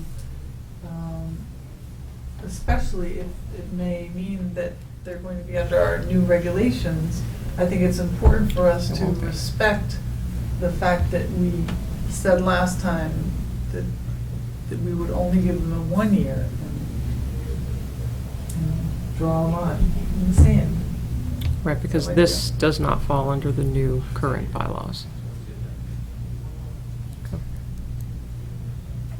This is a point where we can decide, we can say, okay, we want them to be under our new regs. And they don't, we keep extending and extending, so we can say no. We can say you have to be under our new regs if you want. Plus, you're also potentially faced with the issue of, is it an amended notice of intent for the changes? Are they field changes? So there will be that discussion, probably, down the road, too. So who would like to make a motion so that we can start? I think we've had a good discussion time, so there would be a tremendous amount of amendments, for sure, which we've done on some others, so. So I will make a motion to grant a 1-year extension with no further extensions after that. Okay, do we have a second of that? I'll second. Okay. All those in favor of a 1-year extension signify by saying aye. Aye. All right. So we have Carl. So to October 19th, 2018? So all those, so we have 3 for ayes, those that are noes, I'm a no. and I'm a no. And no, so that vote would carry. I'm sorry, Sarah, you said you were a no? A no. Okay. So I would say that we're going to carry, so for a 1-year extension from today. With no further extensions after that. It doesn't matter, because we've said that before. Okay. Any questions? Okay, thank you. Thank you for your time. I appreciate it.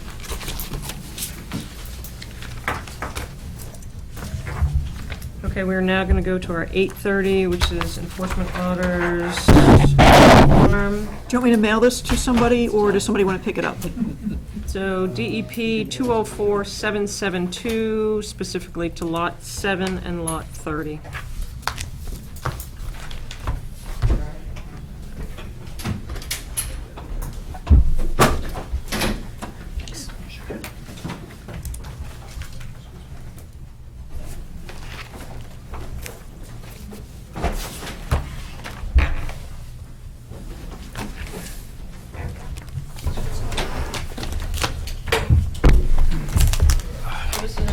order discussion on Mass DEP 204-772 and -817 and 804. Good evening. For the record, Brian Goodger with Hancock Associates, along with Dave Guthrie, the owner, and Sherry Gould, counsel on this. So we're here before you this evening, just a status update on the site. Phase 1 is Boston and Fraser Street. Phase 2 is Spruce Street up through basically lot 15 and lot 22, which is this general area here. Binders down on Spruce, I believe 29 the foundation's in. Any other foundations in on phase 2? We may have pumped 28 today, yeah, and a footing on 27. Okay, so footing on 27 as well. So work is progressing up here. With respect to the open space E, it was dewatered over the summer. The water is not came back to any appreciable amount. It's kind of a status quo on that. We have issued our recommendation for kind of final corrective action with a pipe under Spruce Street, and Green is reviewing that right now, and we anticipate some planning board action on that hopefully at the next meeting. Are you going to take feedback from the conservation prior to going to planning board? It's before the commission right now, so if there is feedback from this commission. Right, Green is still issuing comments, though, is my understanding. Right. Wait, Green is issuing comments on, On the Spruce pipe, or excuse me, on the Okay, Fraser Street yeah, yeah. pipe. but was it Geo Insight was also, GeoInsight had issued comments regarding likely cause of why the water was there, and generally speaking, they concurred with what we had theorized as how the water got Can there. I just ask, as a point of interest, was groundwater, were additional drillings, any hydric drilling done to kind of see if there's any connections with groundwater? We did not perform any additional testing in open space yet. Okay. I thought we had, a long time ago, had asked for testing to be done there. Okay. This is a farm pond. Correct. We did. Okay. Just curious. So that will be part of a comment from us. Okay. Thank you. And with respect to the balance of this discussion this evening, there is an enforcement order on the roadway, and last meeting it was allowed to proceed with constructing drainage, basically in phase 3. And what we'd like is clarification if we can get the enforcement order lifted or the approval received so that we can actually construct the entirety of the cul-de-sac, and that namely is revolving around tree clearing. We'd like to get in there and clear out phase 3 all at one whack, because the drainage is only about a quarter of the area, but to be able to mobilize and clear trees for the drainage, it really makes sense to do it in the balance of phase 3. And it is also important to note that the vast majority of this area is entirely outside of buffer zone of jurisdictional areas.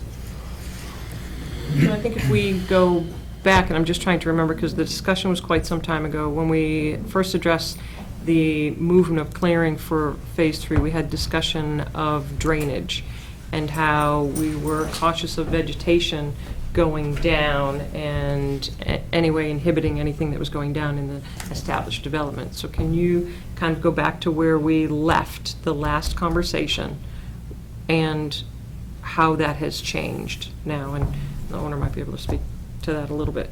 You were here for that meeting. So this area, in terms of clearing trees, we wanted to make sure that there wasn't going to be any impact on 30, the farm pond, this area.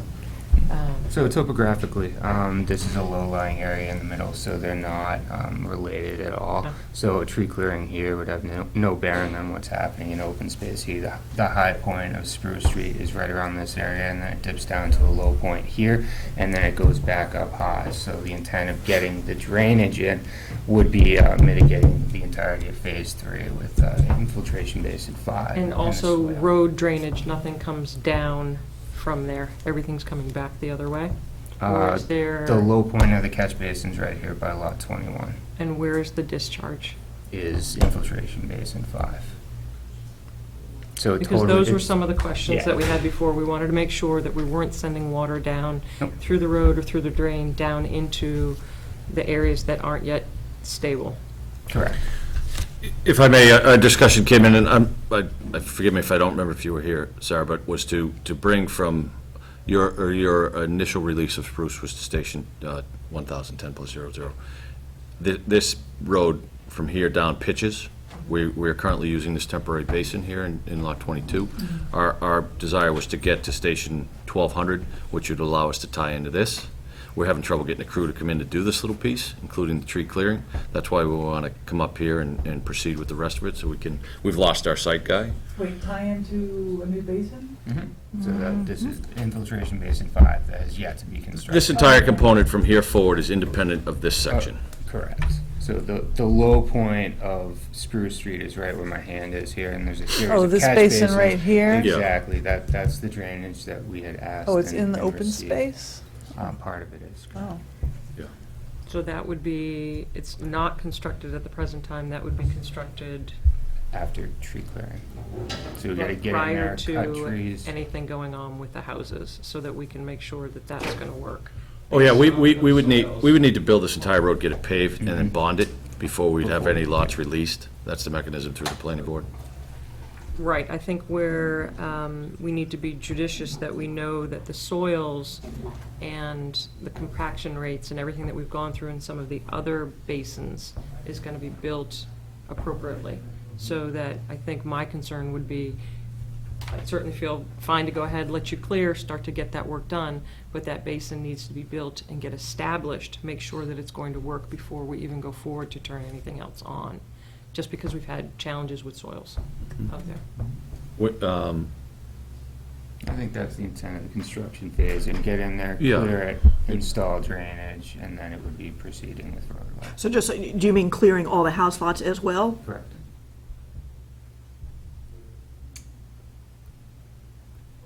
Before the winter? Really? Are you gonna be able to stabilize all that before the winter? Can we see the plan for that area? Like, that has wetlands and the actual one that has the wetlands flags on it? These have wetlands flags on it. That we can read. Obviously, they don't want to look at the one right in front of them. You can read the flags on it. Not sure if I've got one in here. The one that has the basin. This scale isn't any better, but it's probably isn't any better at all. Take a look at it.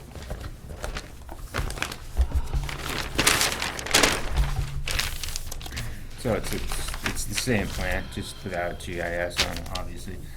So this is the infiltration basin 5 right here. These catch basins at the low point in the swale that heads off roadway to that infiltration basin. How close is construction to the wetlands? There's a rock wall that defines basically the edge of the swale. One So side does is the construction well. go right It's up a close to to the the rock wall. rock wall? Correct. So, That's where the line is, and it goes right along the wall, it looks right, like. so this is a sensitive area, so we need to be aware of the construction and the sequence and the time of year. Yeah, I mean, I heard this is gonna be a bad winter, so. Well, we can't based on that. Well, let me go back to August. That's when we were prepared, and that's when Amy alerted us that your initial release was only to station 10+00. So that's when we came back, had to wait for September hearing. That's when you were kind enough to release it in September. At that point, we had lost our site contractor. So now trying to bring him back for the 200 feet, he nor anybody else we can find is interested in that 200-foot section of work. So our goal is to go back there, but obviously not put ourselves in the position we were in last spring. We're well aware of I guess the best way to put it, that the impact that wrestling with the Conservation Commission has on our livelihoods. So we're very sensitive to the fact that, it's there. August was our goal. This fall is our second best time frame, and obviously the spring is the worst. So we're not, we're clearly not going into, for lack of a better word, just rip that wide open. So it's tree cutting, but it's not like devegetating? We don't need to stump and grub and strip topsoil on house lots that we really won't have any access to till next summer. We don't need to do that. We have no place to put the topsoil. There's no Okay. benefit to stripping it. The roadway work, if we can pull that and stump it, get in here, if we could stump with control, if the slopes are too steep and everything's gonna run here for the winter, we're not gonna destabilize it. It's just gonna be more work for us to try and stabilize it again. So stumps and roots and all that are our best bet. But we would like to be able to proceed on the roadway. And I think we can control that. One measure that you can have is to go in, do the cul-de-sac, and go ahead. How are you gonna access down here for your building of your basin? It's probably right down the swale. We're gonna build a swale, so we'll crawl in and build our way out. So, one thing that the commission may want to consider is building in here, but also leaving some vegetated buffer that if something were to happen in the winter or spring, you're still able to come out with the road. Sorry, I can't tell here on this, is the road a fill or a cut? It is. It's probably a cut. It's a fill in this area, it's a cut up high. It's a cut up high. I think we're very, 86. want to be conservative going into wintertime for open area, which is within 5 feet of the wetlands. And the rock wall is not really going to do much to hold back a slide during wintertime or spring rains. So just to circle back around to what I believe you were saying, Dave, is the intent is not to grub the entirety of phase 3. Our main concern is protecting this wetlands. Mhm. And so our main concern also is to build a basin that's going to work and be established with the soils that have been out there that we've learned from. And we have open space that is valuable to the development, but also to the town after the last one got flooded. So we want to make sure that we're. My guess is that basin is gonna act as a temporary basin, much like Lot 23 does for this time of year. We're not gonna see a lot of stabilization there, but it's gonna act as a temporary basin. It's not gonna receive the water that it's designed to receive, which is the entire impervious of that cul-de-sac from station 1,000 up. It's not going to receive that because we won't have our impervious down. But it's going to act as a, So is similar it to your this. intent to build out the basin and the whole connection Yeah. this yeah, fall? Yeah. So you'll have to submit how that's going to be stabilized, because obviously you're not going to have any vegetation, whether that's through a mulch or through some type of fabric or sheeting, because we don't want to lose it into the wetlands, which you're very, very close, like eminently close. It's the stone wall and the wetlands, and this is the basin right on the wetlands line. And where are you gonna put snow again? I forget where your snow areas are. That's not in this area, so. Yeah. No, it's a roadway shoulders typically, and then obviously cul-de-sac. In that construction area? Is it? Are you gonna put snow there? No, I'm asking if that's what, you're asking here? Yeah. They're just gonna plow it off. Yeah, they just Yeah, they're just gonna plow it off the side of the road. plow it off to the shoulder. Yeah, Not in resource areas, so that's in the order of conditions, so. Okay, so let's get back to the construction. So the request this evening is to move from the last station and to allow them to come in and go ahead and work on 19, 20, 21, and that is lot 16 as well. I think the concerns have been expressed by the commission of how fragile this wetlands is here. The applicant has stated that he is not going to clear cut the lot and focus on the roadway and the basin. Clear cut which Well, lot? like clear I cut, mean, but not grub. Grub, Clear yeah. cut, pardon, I Clear appreciate grub. the clarification, but to do what is minimal to get the road in. And when are you planning on paving, or are you just clearing the No, season? so here's and what I doing can the rest offer you. My guess is, a lot of this was driven by trying to get a tree clear. And I think if we can get a tree clear in, what we're probably gonna end up, this is middle of October, we're not gonna see a site contractor tomorrow. It's just not gonna happen. So my guess is, we're gonna get tree cleared, we're gonna get stabilized, or we're gonna get in here and maybe be working in this piece here. I don't think we're gonna get anywhere near this because I think we're gonna run out of season. And again, we don't have a commitment from the site contractor to come back, but we can't offer him this potential work until we know that you're comfortable releasing it. So it's kind of a catch-22. It's a unique time because labor is as tight as I've seen it in 25 years. Normally, you have a site like this and you own the road contractor, but he pulled out. Get rid of all the visas, there's not gonna be any workers. So then, I guess it would, the original question that I had was, is it in the best interest or the intent to build this out? It may be, based on what you're saying, is not to build this until this area and this basin, until you are definitive that you're gonna go ahead and put this in. So say that again, I'm sorry, you're saying, So originally we wanted to get this built. Yeah, right. Sooner than later, Yeah. get it established. Mhm. Is the other premise of that to wait on this until you know when you're going to do this? I would say if we can get in there and clear it, we're gonna know the conditions of the site, and if we don't think that we can manage that appropriately, we don't wanna be back here in the spring with a stop work order again. You can fathom how costly it is for us. So if we sense something that needs to be temporary basined in here, like we've done in the past, then we'll manage it through BMPs. I mean, we've done it, we'll do it again. And that's something that Amy and I'm happy, I feel like we all know the site well enough now to go ahead and come up with that stopgap fan and say, okay, we're gonna go ahead, if we need to dewater, it's going to go XYZ and not be reactive. Yeah. So I'd like to be on the front end of our spring rains or whatever comes our way. Yeah, I don't think we're gonna have enough activity out there this fall to warrant, you know, the 20 acres and the 2,500 feet of roadway that we experienced last spring. This is a very atypical subdivision where you build 1,500 feet to get to 2 lots and then open up another 1,500 feet at the same time, or 11 and 1,300, if you will. I was talking to either Maren or Amy about that. It's atypical. Normally, we'll build 1,100 feet and get our 6 houses, finish that, proceed, but in this particular case, the way it was designed, where the desire of the planning board was to build a road off of Foster and not come off an existing roadway. We ended up with a lot of roadway to get to the project. This went well for us. I'll speak for myself. I feel this went well for us, and I believe this will go as well. Yeah, I drove it today. I think we'd be remiss to not talk about the elephant in the room. Can we talk about what's going on here? And when are we going to kind of look at that? Because we've talked about it now for a year in terms of the basin of actually getting it. We've talked a lot about getting this fixed before we keep going on. So we really want to have some assurances that we know what the game plan is for the basin.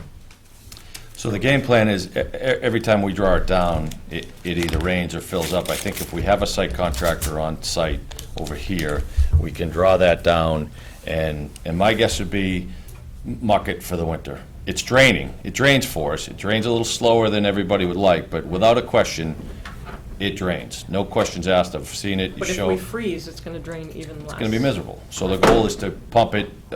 Is it to build it to the current design, or is it to muck it and get it functioning for the winter? That may be what happens, because we won't get any growth this time of year. So. Because we still run the risk of that overtopping in some other scenario, because it isn't functioning to its design or its capacity. So the commission has always reiterated our concern for that, and I think we've been liberal in allowing you not to have to go back in and chase all the siltation that kind of keeps getting flushed down there. So we'd like to know what's really going to go on there, and to, quite frankly, say, let's go ahead and get it done. Yeah, I would agree. If you release that tonight, we end up with it. And I'm not holding this hostage towards that, but if we get our site contractor back there, it's a heck of a lot easier for us. It already was released. Yeah. The proposed improvement or rebuild of Basin 3? No. He's talking about this release. Yeah. To get the site. Oh. We I thought you were just talking about mucking out Basin 3. We are. We were. But it's a- Yeah, that was released. Oh, okay. It's more of a resource He's just thing. being I coy. hear you. So, do one, do the other, So- of something that was. No, I didn't mean it like that at all, but it's the That's how it came reality. across. It's the reality. I totally miss the subtlety, so don't. But we, but I will say that by, Because we're so subtle. which I enjoy. We plugged that mid-level hole, we have a lot more freeboard, and I think we can get it. It's gonna be mucked out wet, which is what we were hoping not to do, but that's our only alternative at Gotta this get it point. done before. Yeah, I agree. Gotta do it before ground freezes. Okay, so let's talk to the commissioners. How do we feel about saying we're gonna do this all, we're gonna allow him to, what you presented is not clear cut, but do what needs to be done? Commissioners, how do you feel about that? Just to clarify, it's clear cut, not clear grub. It is clear cut, but not clear grub. Correct? I guess I'm okay with it, as long as you do focus on getting this stabilized. I am worried about how close it is to the wetland and potentially the kind of weather, because I heard maybe even a big dump of snow late October. So I think we really need to get going on that. I'd be cautious how much you really cut 20 Yeah, and 21. I'm kind of wary of. I'm really okay of up top, but I'd be really careful how much you cut. I'm concerned to get a land clearer in there. It's just, it's You not mean gonna for the be. basin? Yeah, it's not gonna be controllable. Not to the basin, but to the road and the lots surrounding it. I'm okay with the road and the upper lots. My concern is for 20 and 21 to really take everything out of that. If we're going to build this now, we need to figure out how it's going to be maintained over the fall, the winter, and the spring, Yeah, without it being stable. Right. yeah. Because we know that the houses are not going to be built, well, how it's presented is that they're not gonna be built this winter, and I'm leaning towards now, having learned that, saying, let's go ahead and do this when we know the foreseeable weather and we're gonna have a growing area. Like, go ahead and start to clean it a little bit so you know, and look at some of the soils. But I'm hesitant to say, go ahead and rip it all out if it's not going to be able to vegetate and have its function. That potentially we could really impact that wetlands. Do you want to hear from me or not so Sure. much? Yeah. So I think we go back to what we talked about, which was get it cut. If you want us to leave a buffer in here, we're fine with that. Get this cut, get in here, and then walk it with Amy and assess if this should even be attempted, or if the, depending on the topography and whether we should manage the water in some other BMP independent of that because of its proximity to the wetland. There's really little room for error there without stabilization. So maybe it's up here where we do have some room for error, or Mother Nature to prevail, and kind of assess it from there. It's hard to do on a plan with this topography, but if you cut it and walk it, I think it's, Those are lots 20, 21? Up top. Yeah, 21 and 20 and 21 is where the drainage features are. And again, it's not being paved, so the basin and the swale are gonna be offline essentially until the roads are constructed, so it's not gonna be hit with that Yeah. large So I think amount that's a of good water. compromise in terms of allowing you to go forward, work with your time frame, cut what needs to be cut, with minimal grubbing. grubbing. Yeah. Outside of the roadway. And when that contractor comes in, it is the express intent that this has to be, when you have a contractor working, the contractor will be working there as well. Mhm. And that really needs to be done before winter. Agreed. Do we want to talk about lot 7 and 30, which I believe is on for tonight, or not? I just put everything in the Oh, notice, just so okay. it's So this is there. really for an update, so, anything else you want to update us with? So lot 7, I believe, was released from the enforcement officer, it's just lot 30 in a roadway. And we would ask that lot 30 be released as well, right now. It's part of phase 2. I'm sorry, It which one has- was lot 30? Lot 30 is this one right Okay. here. So this has, 7 was the one with the existing house on it. Right. The little rock wall in the back. 30 is currently not built, but it's part of phase 2. We would like to build that, and that was never really kind of a contributory or had much to do with open space and the standing water. Topographically, it's at the top of the hill. The septic system on 30 is where? Here's the front yard, outside of the buffer. How much work is in the buffer on 30? Corner of the house. And the associated yard grade, obviously. So our intent would be to dig the whole, I don't know what the timing is on it, but Amy, what are your thoughts on 30? I mean, I think at this point, I don't think be any damage done, getting it, and then getting it vegetated. Well, it's not, nothing's been, there's no foundation or anything, just goes. It's kind of open though, because you were stockpiling in there for a while, and it's a mix right now, isn't it? If I am picturing it? Yeah, I mean, what we are experiencing differently from here is we're bermed here, and where our lots are, for the most part, almost down gradient from the roadway, where here we were shedding into the roadway, no berm, much different situation over here. We loamed all the way up here, isolated just our driveway entrances, stabilized the first 10 or 15 feet up the roadway with loam to prevent the washout if we had any from lots. It would have to go through the grass to get to the curb line, to get to the roadway.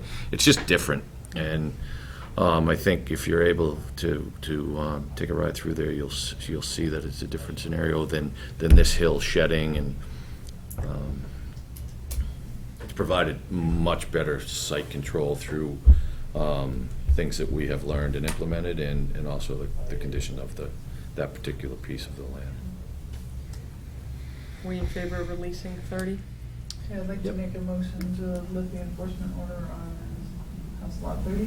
All those in favor? All right. Second. Thank you. Yep. All those in favor? Aye. Aye. Any opposed or abstentions? Okay. Okey-dokey. Can you So, send us? what the heck is going on with OSC? What's that? It's like, we didn't get anywhere on that, right, on the farm pond? Oh, we haven't done anything. I don't think we have time for that tonight. No, okay, I just want Yeah, no, to that's make it not clear even- that it went nowhere It's not tonight. a discussion, it's going to be separate filing, it'll be something else. so just Going underneath? clarification on that. For tonight, separate what we're filing. posted is Yeah. that we have, our discussion was for the enforcement orders, Right. so we're not I don't want discussing to get that. into it. Well, we can't. No, we figured that anyway. Well, should I, Sherlock. Okay. should I send Goodbye. a comment to the, Yeah, to tell Tamar and them to the planning board that the primary concern now seems to be, has groundwater been addressed? Right, And- and and absolutely, we see need if- to address to see where the groundwater is and where it all came from. Yep. Yeah, Okay, but it is not, so we have to be careful. Not So tonight's discussion. we posted for enforcement order discussion. Well, that included the road, so it would be, because that's part of But the you're asking in enforcement. terms of the pond.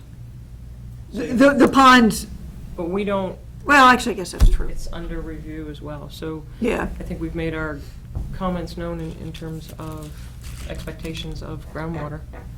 But, okay. Did you take formal action on this? Oh, yeah, we did. Can we, so that, what's the station? The last station, Station 0? 12 plus 00 through the end of the Through- road. Yeah, through, Yeah. and the Very name main of road. that, is that called a Spruce. Spruce. Okay, can we have a motion to allow them to perform road work, subsequent grading, everything from 12.00 through the work of the culvert? I'll make a motion to, although I thought that we were going to have them clear and then they were gonna look around to see the Right. feasibility. Yeah, yeah. Okay, so that's the next step. I'd like to have them move forward and clear and start to put the roadway at least sub-base? Is that what you're gonna do? If I would suggest, release, clear, and proceed with the direction and guidance of your agent in conjunction with the builder, developer. Just clear, and then proceed with the guidance of Amy. Well, I don't think, no, so I don't think there's harm in part grubbing the that's- roadway area. It's, the question is, do we decide to proceed with this as our drainage basin this time of year, or do we find an alternative BMP up gradient, if you will, to manage any potential water that's going to come? Well, you've already kind of released it to do Right. Basin 5 and the swale to Basin 5.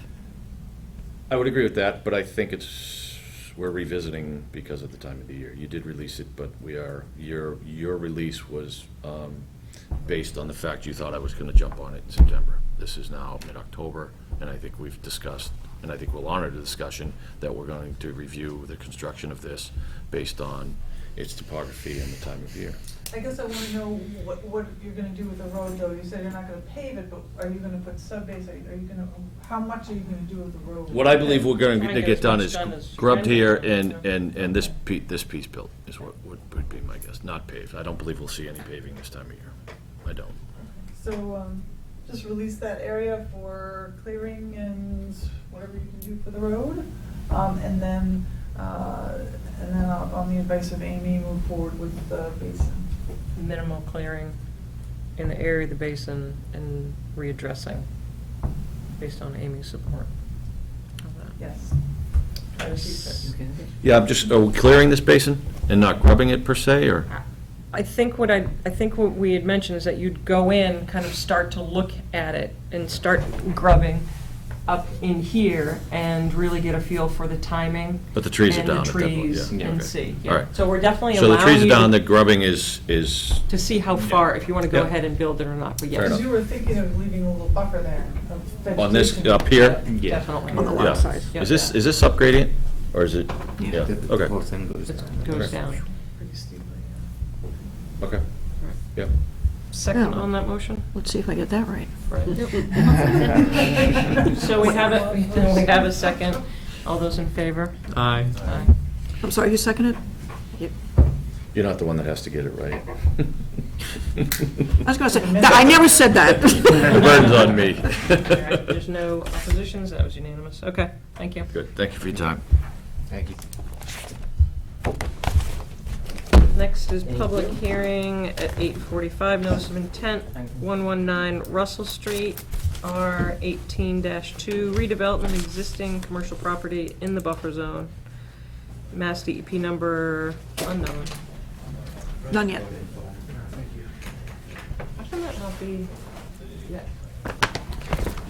You know, they should double check, because DEP got very confused about the ANRAD and issued a second number for the ANRAD, But aren't and then they had to take it back, These so are separate parcels? they filed it as one, so that's a discussion to have. How do you release it then? That's a discussion to have.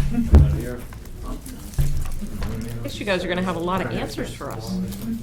You could basically, I don't know, either withdraw it or issue a certificate of compliance saying the work, well, because the work has been done, part of the work has been done. It's a red tape legal, Is it the same owner? yes. Well, let's, Okay, let's go ahead and open this discussion for 119 Russell Street. As of tonight, there's no DEP number referencing R18 2-0. Good evening. Good evening. If you could state your name for the record, Yes, please. my name is Douglas Deshane. I'm an attorney with the law offices of Deshane and Farrell in Westford, Massachusetts, and I would like to introduce the rest of the folks we have here tonight. Doug Peterson, the CEO of Workers Credit Union. Robert Lockett is a senior vice president with Workers. Matthew Blackham with the Blackham Company is a consultant on the project. I think you know Brian Boudreau and Dave Powell from Hancock Associates. We're here this evening to discuss a proposed project here at number 119 and 0 Russell Street. This property is currently located in the Industrial A District. It's about 10 acres plus or minus in total between what we'll call the two sites. On the western side of the property, there exists a 44,000 square foot office building. It is unoccupied at this time. To the east, there is currently a retaining wall and some infrastructure work, which I think you're familiar with. That work was done in conjunction with a previously approved development plan. Under a separate Mass DEP number. Yes, So yes. there let's- is I an want, ex- for some of the Right, sure, I was commissioners gonna that get weren't there. here, Yeah. want to be very transparent because there's questions on how we're merging the two, Gotcha. Great. which from a conservation, from our standpoint, is cumbersome. Okay, okay. Well, let me tell you then that what Workers is proposing to do is to redevelop and reconstruct a portion of the existing 44,000 square foot building and enlarge it to 60,000 square feet in total. With respect to the eastern portion here, where there's currently a 2,000 square foot bank and 5,000 square foot of retail development currently approved, what they are now doing is they are only proposing the 2,000 square foot bank building. As we will present in greater detail as we go along here, we are proposing work within both the 100-foot buffer zone to a bordering vegetated wetland and some inland bank. But we are also proposing a limited amount of work within your 50-foot no disturb buffer zone under your local bylaw. I did want to note that we are seeking to do this by for both amending the existing order of conditions relative to the eastern portion of the property here, and by seeking a new order of conditions for the redevelopment of the office site itself. And there's presently, as a point of reference, an older, still current order of conditions on that site? On the office building? On the older one that you I think just I referenced? think that was closed out. So you have, That one, we're not aware of any open order of conditions so you on only the have office one building. that's open, which and is it's here. that, Yeah. Right. which is still open. And then there was an ANRAD. Was the, ANRAD yeah, was for the entire site. for the west side. Or for the west side. Yeah. So that we have delineation on the entire site. Yeah. And as I said, the existing order of condition for this section of the site, delineated the retaining wall sort of limit of work. We are proposing all work would be inside that existing retaining wall. So no, we're not seeking to expand the work envelope on that site where the current order of condition exists. So with that, Mr. Peterson would like to just introduce Workers to you and explain what they're hoping to achieve here. Yeah, thank you for your time. I'll just take a couple minutes. And just to tell you a little bit about who Workers Credit Union is, we are a credit union. We were actually started about 102 years ago, which makes us about the 6th oldest credit union in the United States. And we're probably one of the 10 or 11th largest credit unions in New England. And Workers Credit Union is growing very rapidly. If you look at how fast we're growing over the last 5 years, we've grown the 7th fastest of all the credit unions, which is about 400 credit unions. And so it's caused a problem in Fitchburg, which is our headquarters, is we looked and we said we're expanding beyond the capabilities, and we decided that we want to do something different. Rather than just build a new building in Fitchburg, we said, let's take a look out through our whole scope of where we cover, and we go all the way from Orange, we go to Acton and Chelmsford and whatnot, and we thought that this would be an ideal area for our future headquarters, because this is where a lot of our future growth is coming from. So when we looked at that, we looked at the proposed property, and we said, how can we build a building that's going to, meet our needs for the foreseeable future, that'd be good for our employees, for our members, et cetera, and that's what we basically decided to do. We had an architect that came in, they looked at our Workers brand, and they designed the building specifically around that. So we're very excited about this. We've, certainly Littleton is an area that we looked at, and we, close proximity to 119, 495, great town, a lot of amenities, so it's something that we think our employees will really, really like. So we're really looking forward to that, and I just wanted to thank you for your time tonight, so. Thank you, Doug. So if it's okay with the board, we'll let Brian give you a little overview of sort of the technical aspect, and then we're going to have Dave talk a little bit of specifically about resource areas, the proposed work, and our proposed mitigation. can I ask a point of reference, is that if you flip that back over, are these not two separate lots, two separate tax rolls, separate? I have never personally been a fan of trying to merge two when you already have an order of conditions that is outstanding on a separate lot. So I was not aware that these lots have been merged together. They have not. They're two. They're still two separate legally lots, two right? separate lots, they just have a common owner. Workers' Credit Union controls both of them. Okay, but you have a particular order of conditions and site plan on one of those parcels. Correct. So we're seeking to amend that to adjust it to the new proposed work, which Would is fall actually under less the under the extensive. new bylaw. But you didn't file it that way.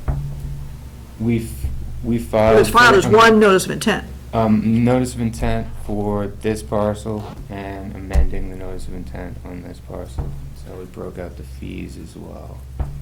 Oh, so it is two separate filing, amendments. Amending this lot, new notice of So intent. we're not looking at drainage, we're not looking at any combined sources The in only- terms of drainage, stormwater. We're really keeping them very separate. So the only kind of overlapping aspect of these is pedestrian and vehicular. So it's parking and drive-outs and whatnot. So that would be But stormwater as well then. not stormwater. So this lot has its own individual stormwater controls, and this lot does as well. This lot will have its own septic system. This lot does as well. And So this is they under will the new be- bylaw, and that's under the old. Correct. This will be a modification, an amendment of the existing order of conditions, and this is a new notice of intent here. So And the that's why you commission, have to have a waiver, there used to be some waiver for those. this property. Correct, because we're doing work within the 50. We're doing work within already developed areas within the 50. so just some history for new commissioner that's here. When we looked at this, we were very deliberate to ask that there was not going to be mergers of the parking. We talked extensively, which you would recall, about snow storage, and we even talked about, dumpster and things like that. So my concern is, as you're merging these two together, that when we looked at this, we took into account that these were separate areas. What do you mean in terms of the drainage?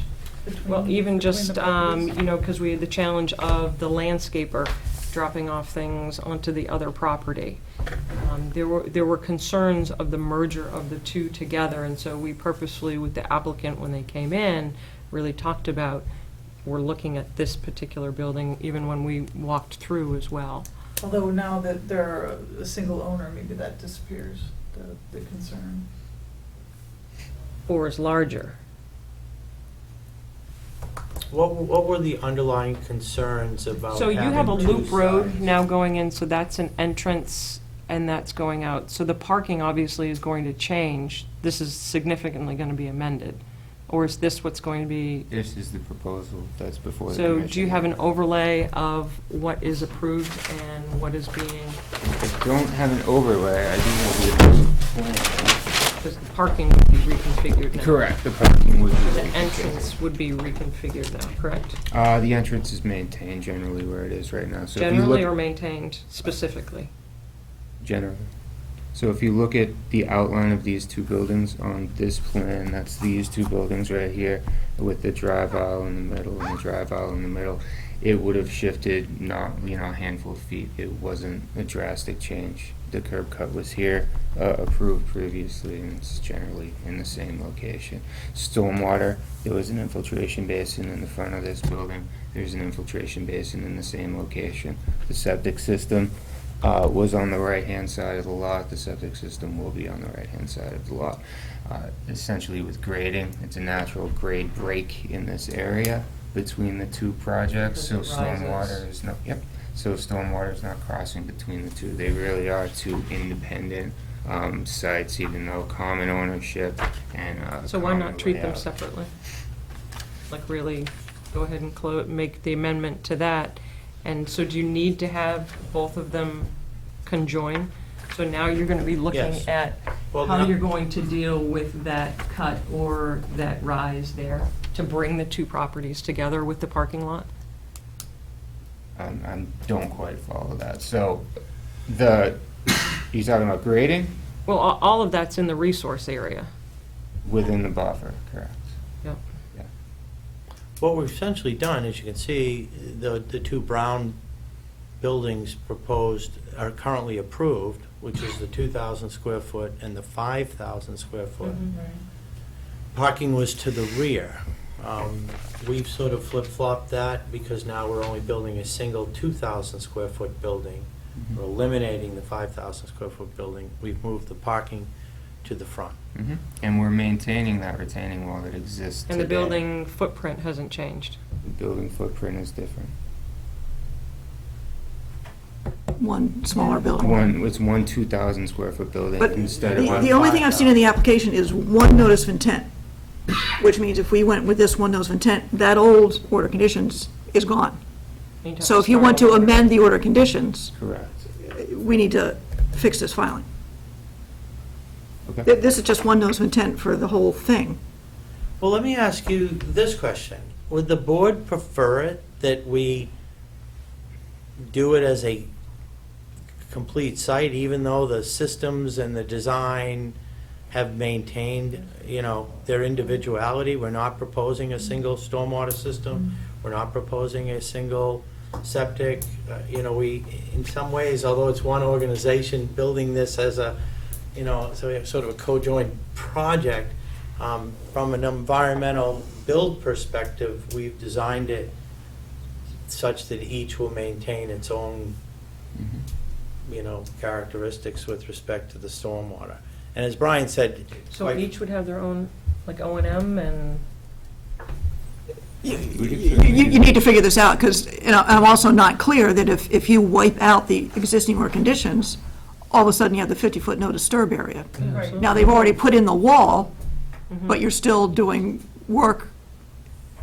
You would almost need to get a certificate of compliance for the old, it's messy. So I think amending and keeping that order condition separate, have all the discussions at the same time, but if the O&Ms can be joined, I think. But you said the drainage is your going to be certificate of separate. compliance. Yeah, we'd have to issue one for that. It would be basically saying, Before yeah. pushing it, I don't See, know why, this but, this yeah. is the challenge of what we've seen before. So help me So to. amending help- it would be better, it sounds like. Yeah, well, that's why that's sort of the. It's not what's presented here.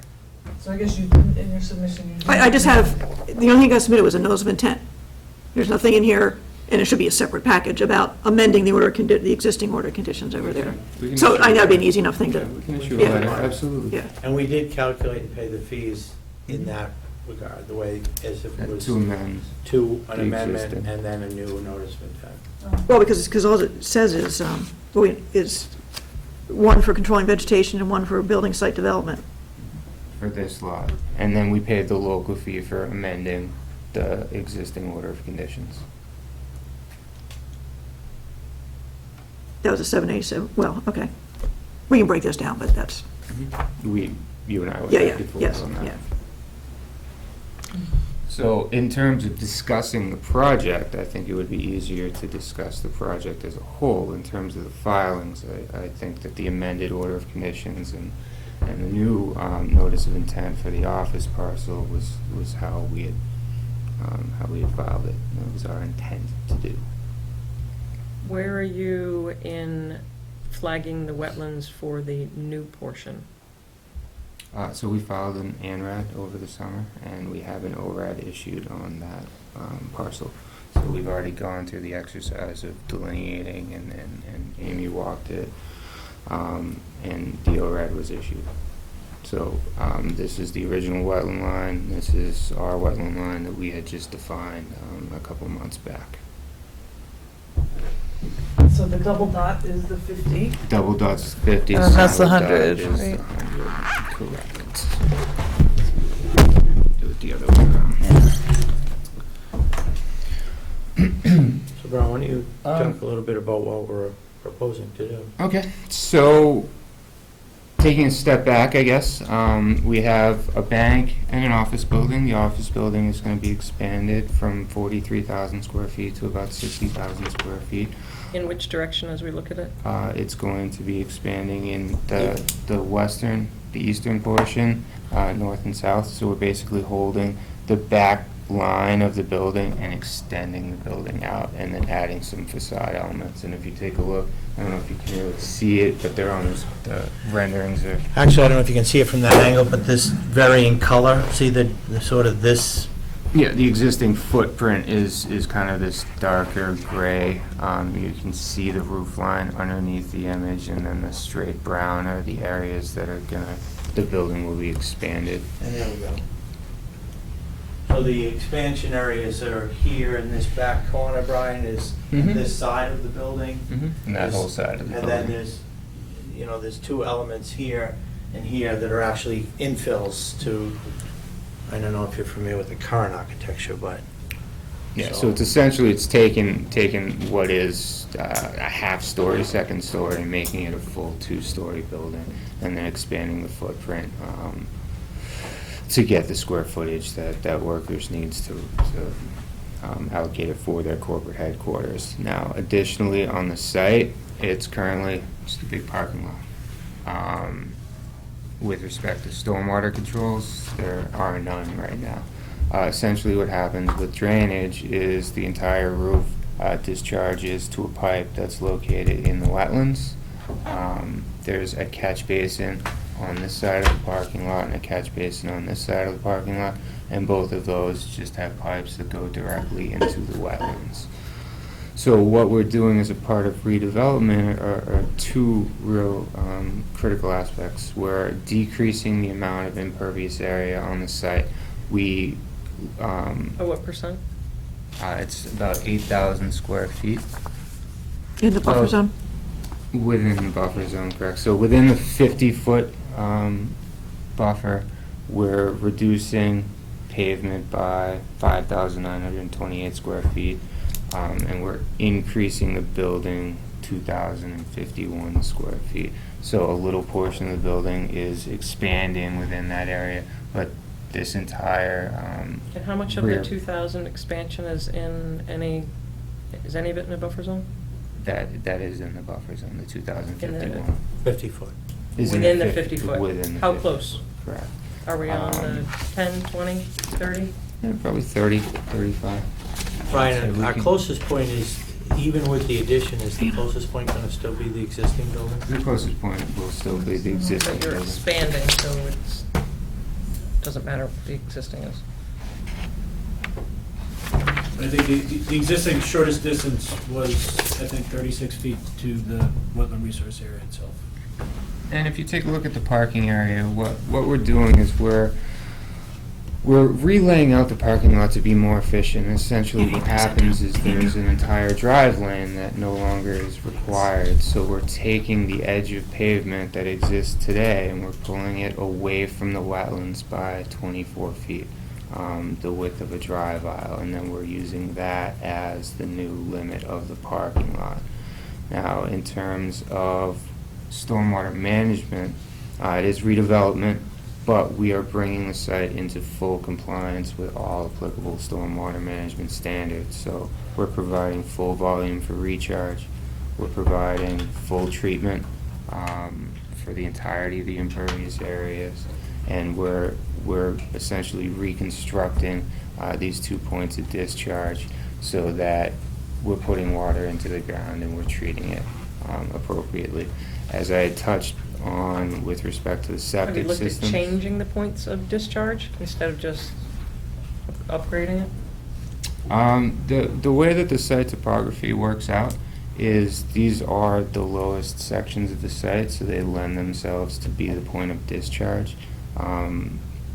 So by mirroring it and reducing the amount of impervious areas, we're bringing the site into compliance with stormwater management standards, essentially.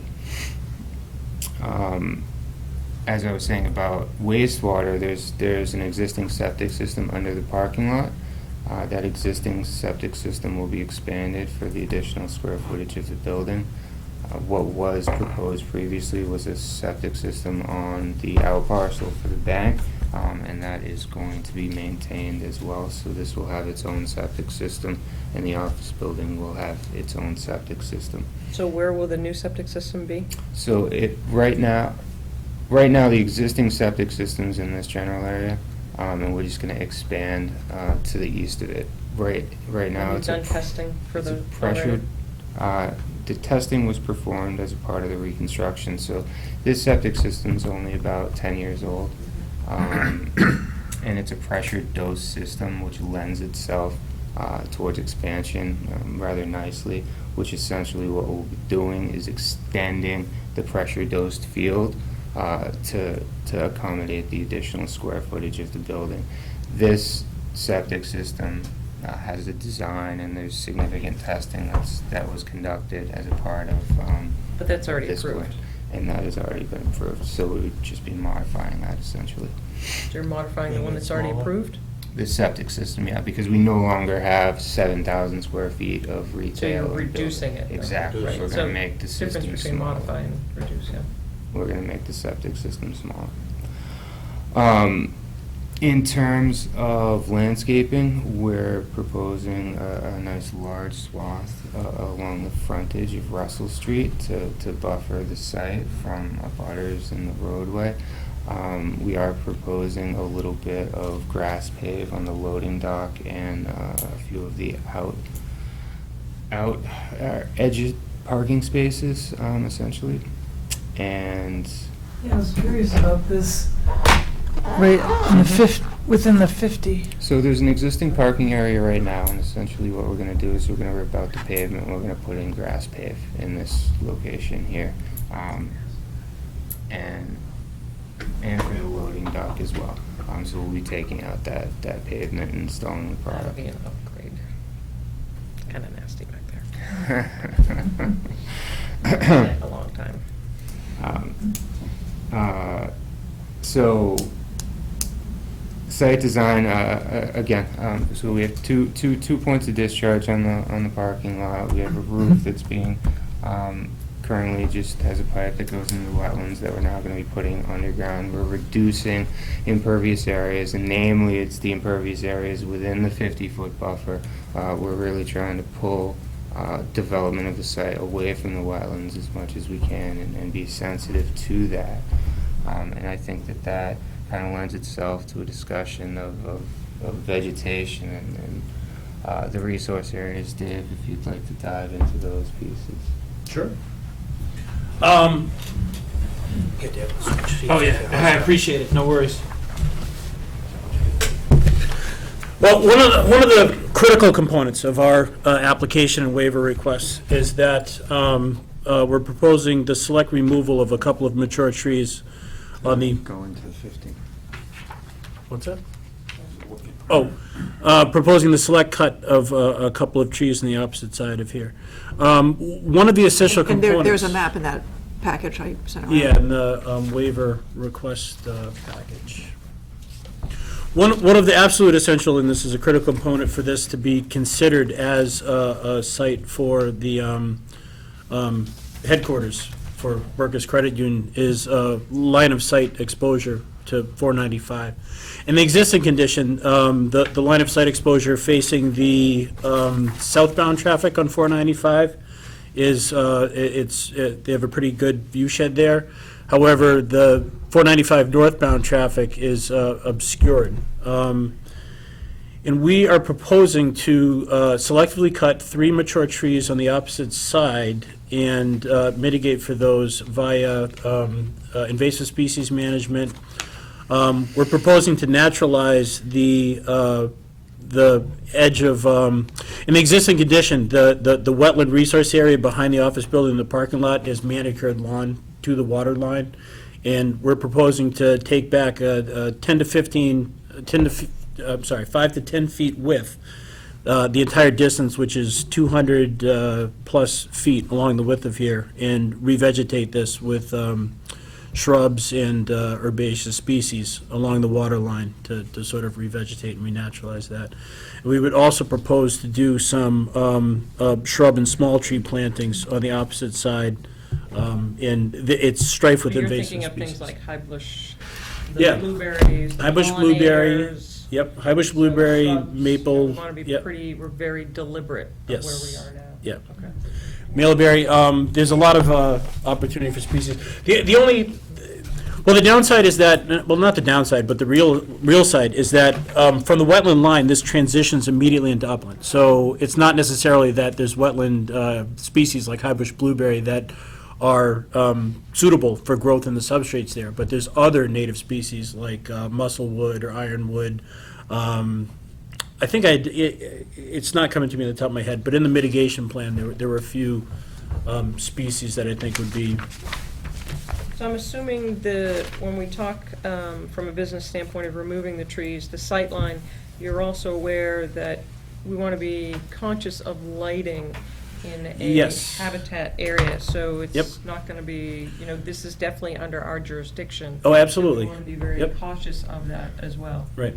One of the things that I failed to note, but based on my site characterization out here, there is in the existing condition, there are several small trees and shrubs that produce a canopy of shade in the range of 12 feet to 20 feet. And the select 3 trees that we're looking to cut are higher canopy trees, and obviously they have a larger, leaf spread when they're leaf out. But I don't think that light impact doesn't necessarily get to the ground, in the sense that there is a canopy of shrubs and small trees between 12 and 20 feet. That's You'll have those marked for the very sidewalk dense. anyways. Yep, absolutely. So that's certainly a consideration, a major consideration, based on comments received from the Conservation Commission before, was light penetration. And, What are the species of the 3 trees they're gonna cut? one is an oak and 2 of them are maples. Red maple and I think it's a black oak, actually. Black and red oak are tough to tell. I didn't see enough on it to determine that it was red oak, so it's one of the 2 Quercus, red or black. There's access from the bank, so they're not filled into the resource area. Access from the 495 layout, so, yeah.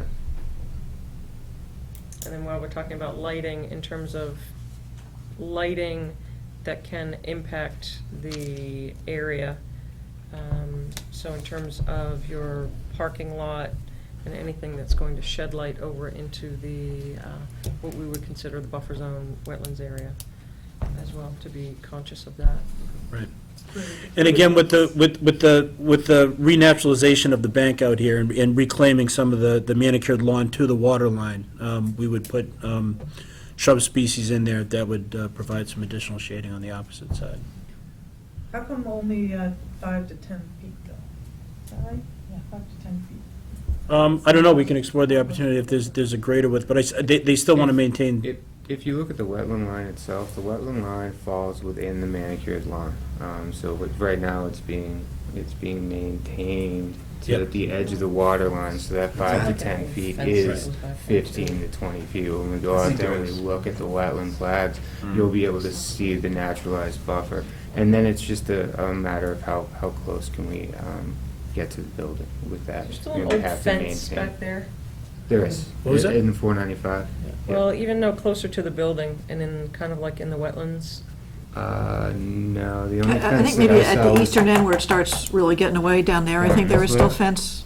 Maybe. No, it was actually right behind the building. I don't, This was there's, a long time ago. yeah, there's not a fence. I missed the behind question, the now. fence. Oh, Something Is there an like existing old very- fence very somewhere in that close. It was wetland? like a chain link, and it was kind of Yeah. actually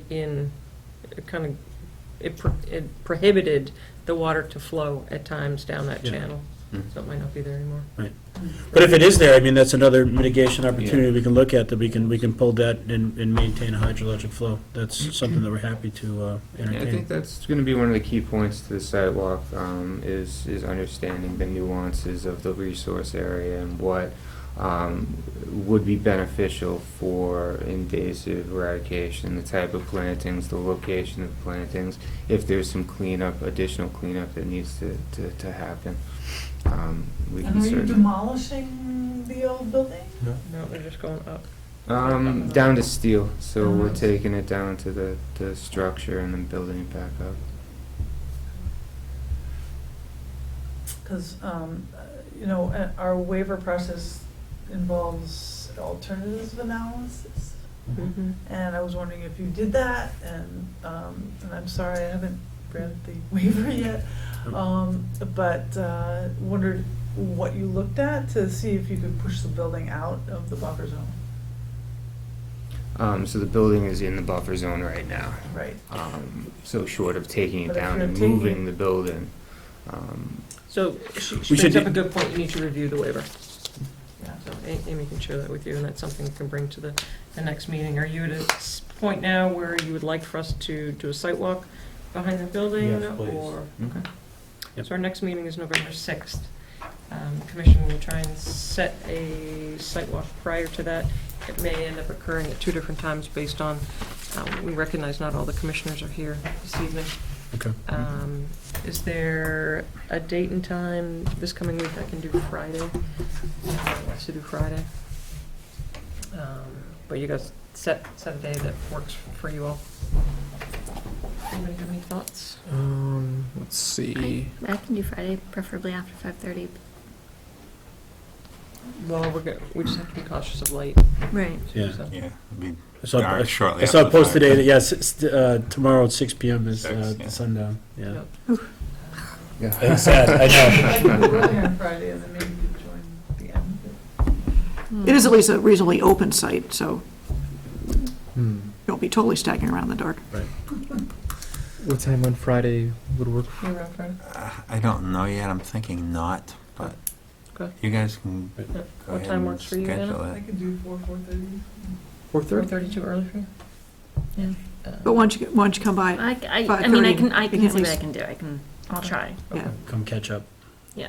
Awesome, we'll be out there. We'll still be there, so even if you're there at 5, we can Okay. run right back. And I if a can group try. meeting Come doesn't earlier work too. and there's individual members that have a particular time frame, we can reach out there just about any day, just about any Yeah, time. let's go ahead and shoot for 4:30 this Friday, and if we can send Yep. email on to the other people that Yep. are here.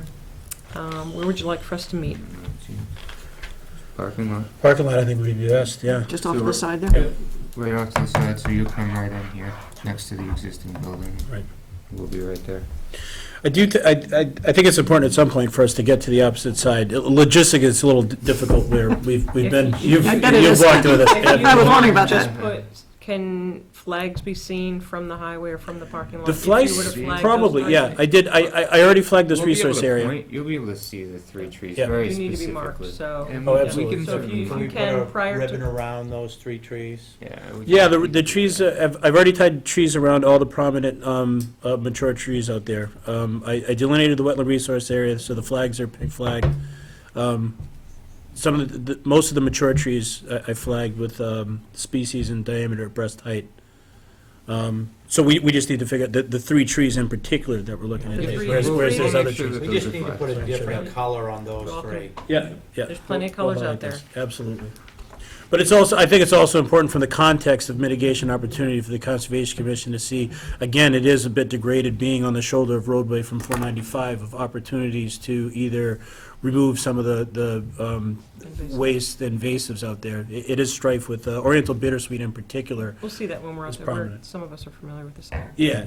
Yeah. Okay, so we're going to go ahead and continue this to November 6th at time, yep.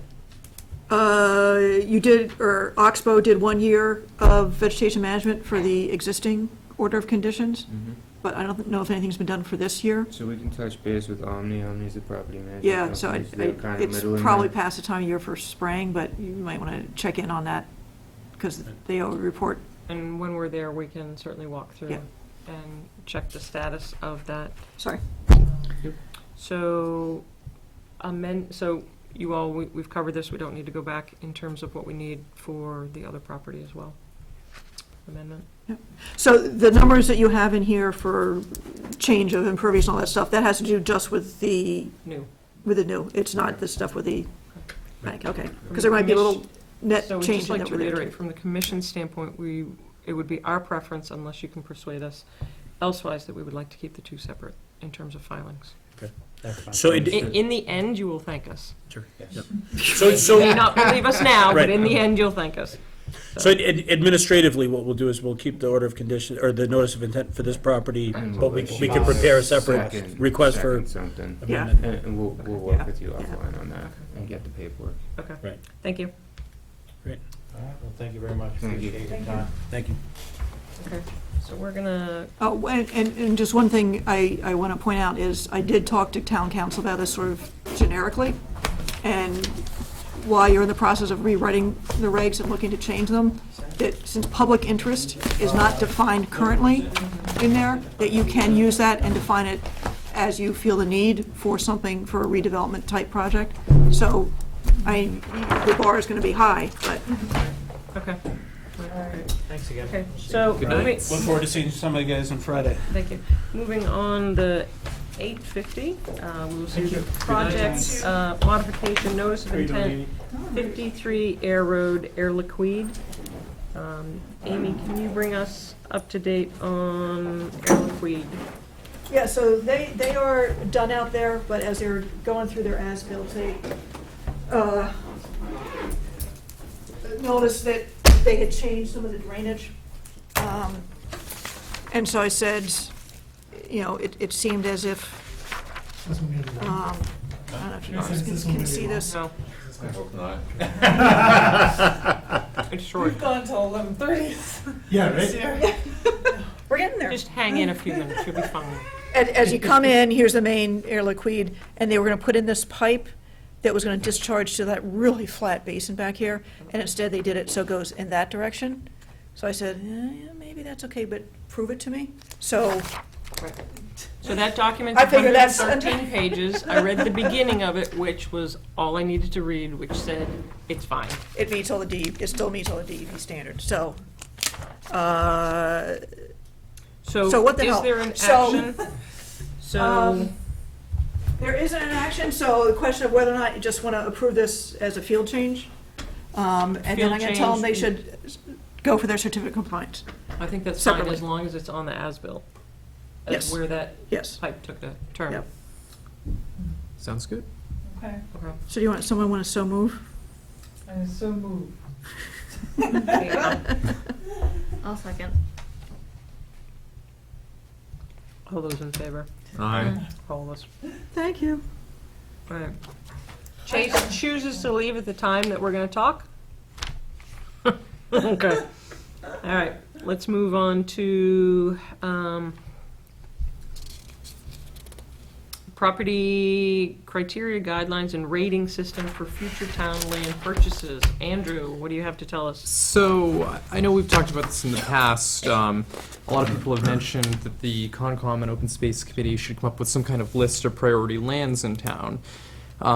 It's kind of hard to come up with a list of actual properties ranked 1 to 10 or whatever.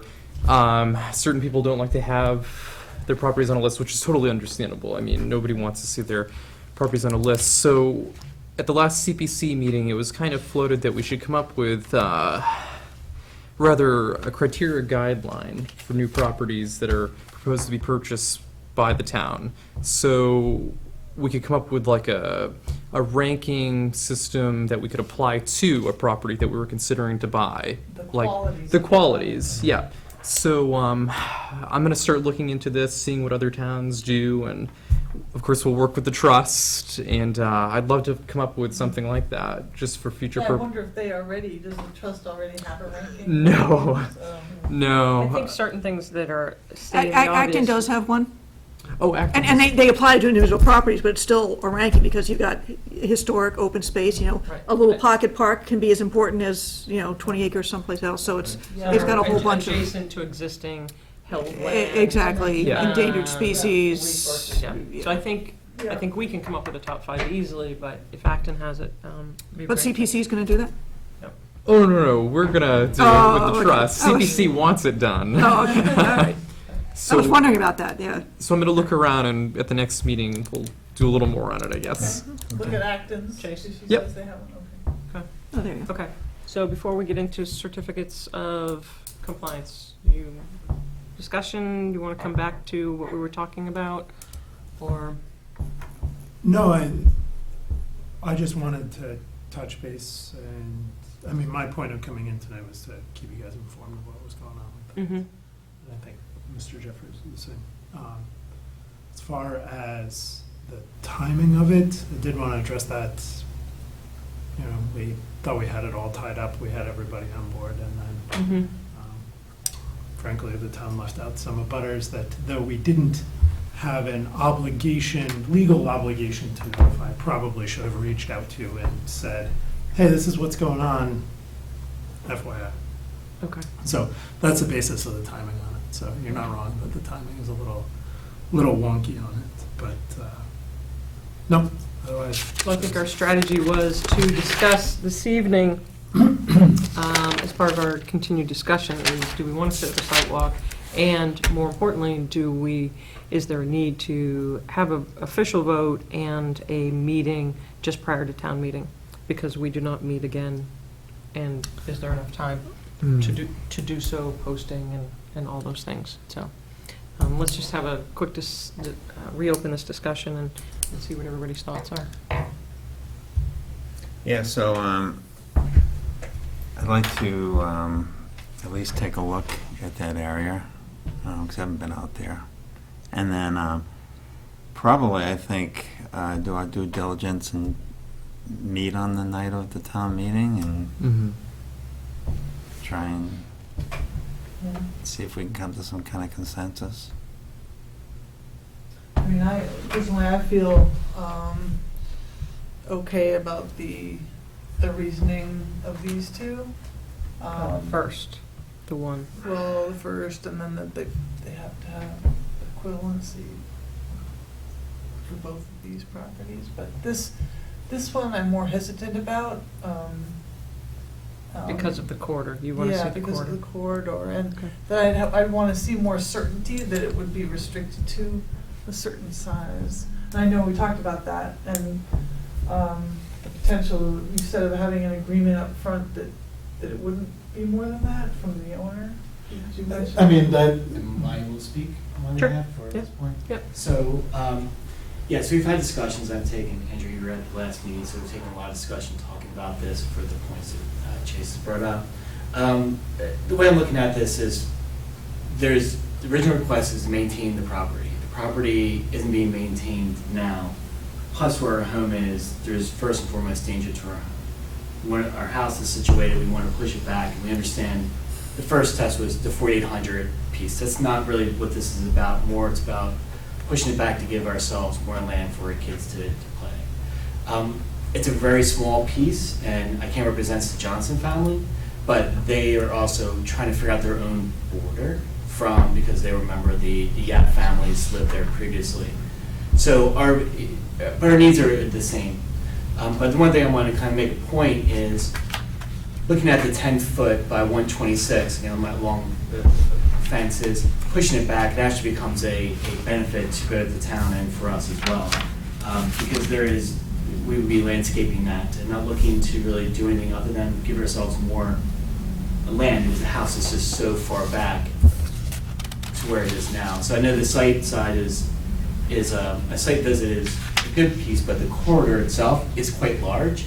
And by stepping out, it wouldn't even take us past the brush that's already existent there and two very mature trees that we would have to figure out how to take care of. So that's where we are with it, and it's family first, land, and it's not going to be disruptive.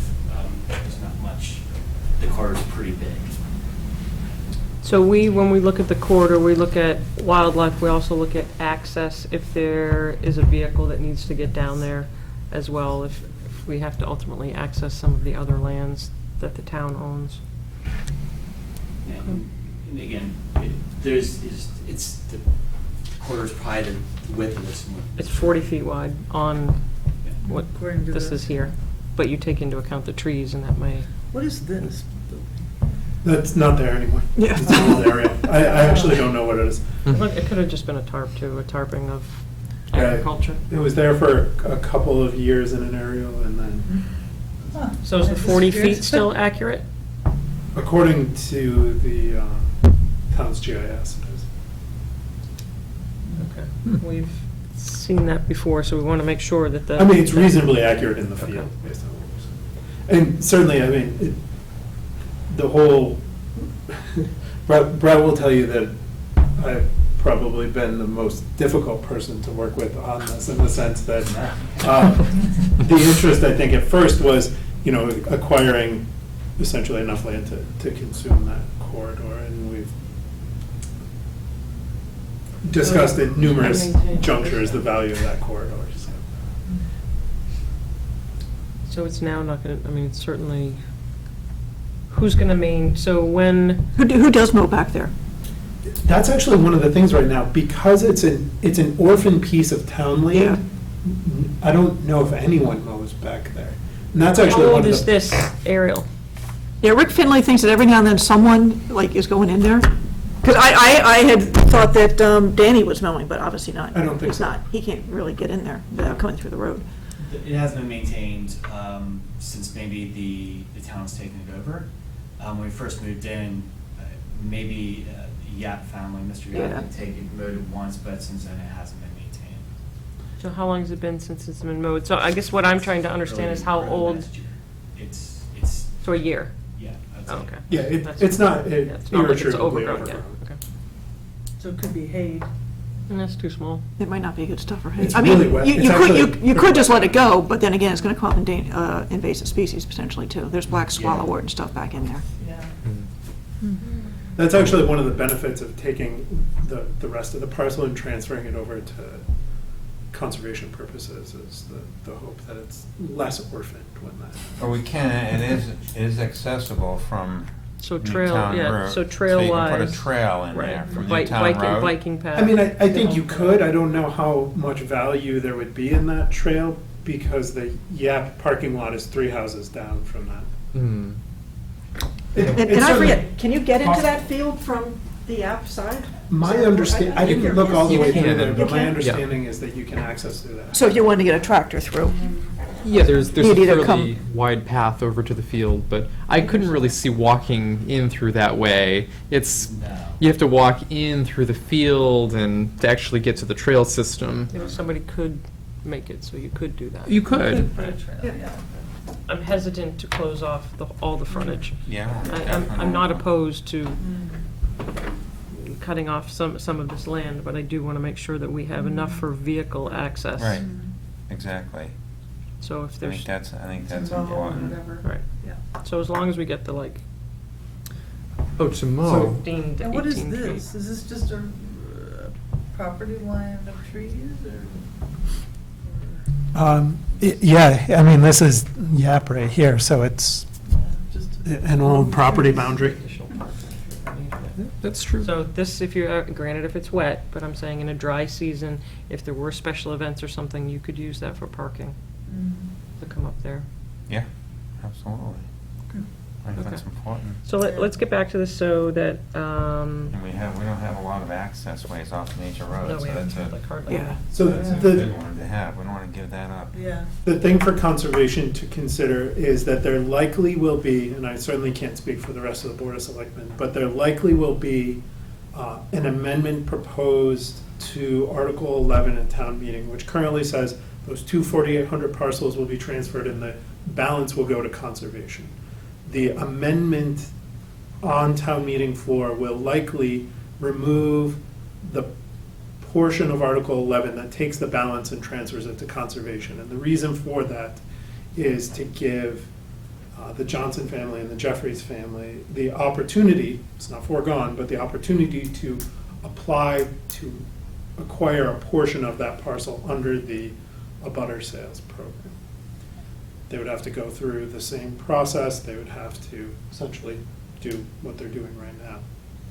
And then would you have to do the transfer of land to conservation at the next town meeting? Exactly, at the next town meeting, in the event that the Johnson or Jeffries families applied and it was the opinion, in a town meeting warrant article came forward that transferred a portion of that land, the rest of it would then go to conservation. Similarly, if they were to apply and be denied, the rest of it, my intent personally would be to see the rest of it continue to go to conservation.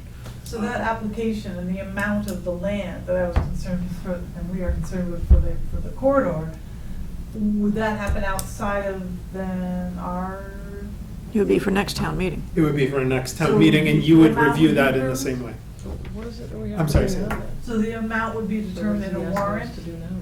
Or It would, yes. before that, would you come before us and? In the we exact would- same way, I wouldn't, I would expect the applicants would. I'm really just here Go to making the sure that meeting the on process November works. 7th. But, We get notification, the same way we did with those No, two we lots have to have a special from meeting at the town. Keith. He let everybody know that, Town you know, meeting. It property could be decided transfer. tonight, too. Okay. I don't think we want to have a look at it, but Chase is basically saying at town meeting, there's going to be an amendment to basically just grant these two and to remove this from discussion for now. Right. Until the next town meeting. and I think it would be wise for conservation to express an opinion on that, whichever way you guys decide you want to go, but to definitely, you will be asked for your opinion, I mean, imagine. at the town meeting. At town meeting, Right. right, because I am almost 100% sure that this amendment will be proposed.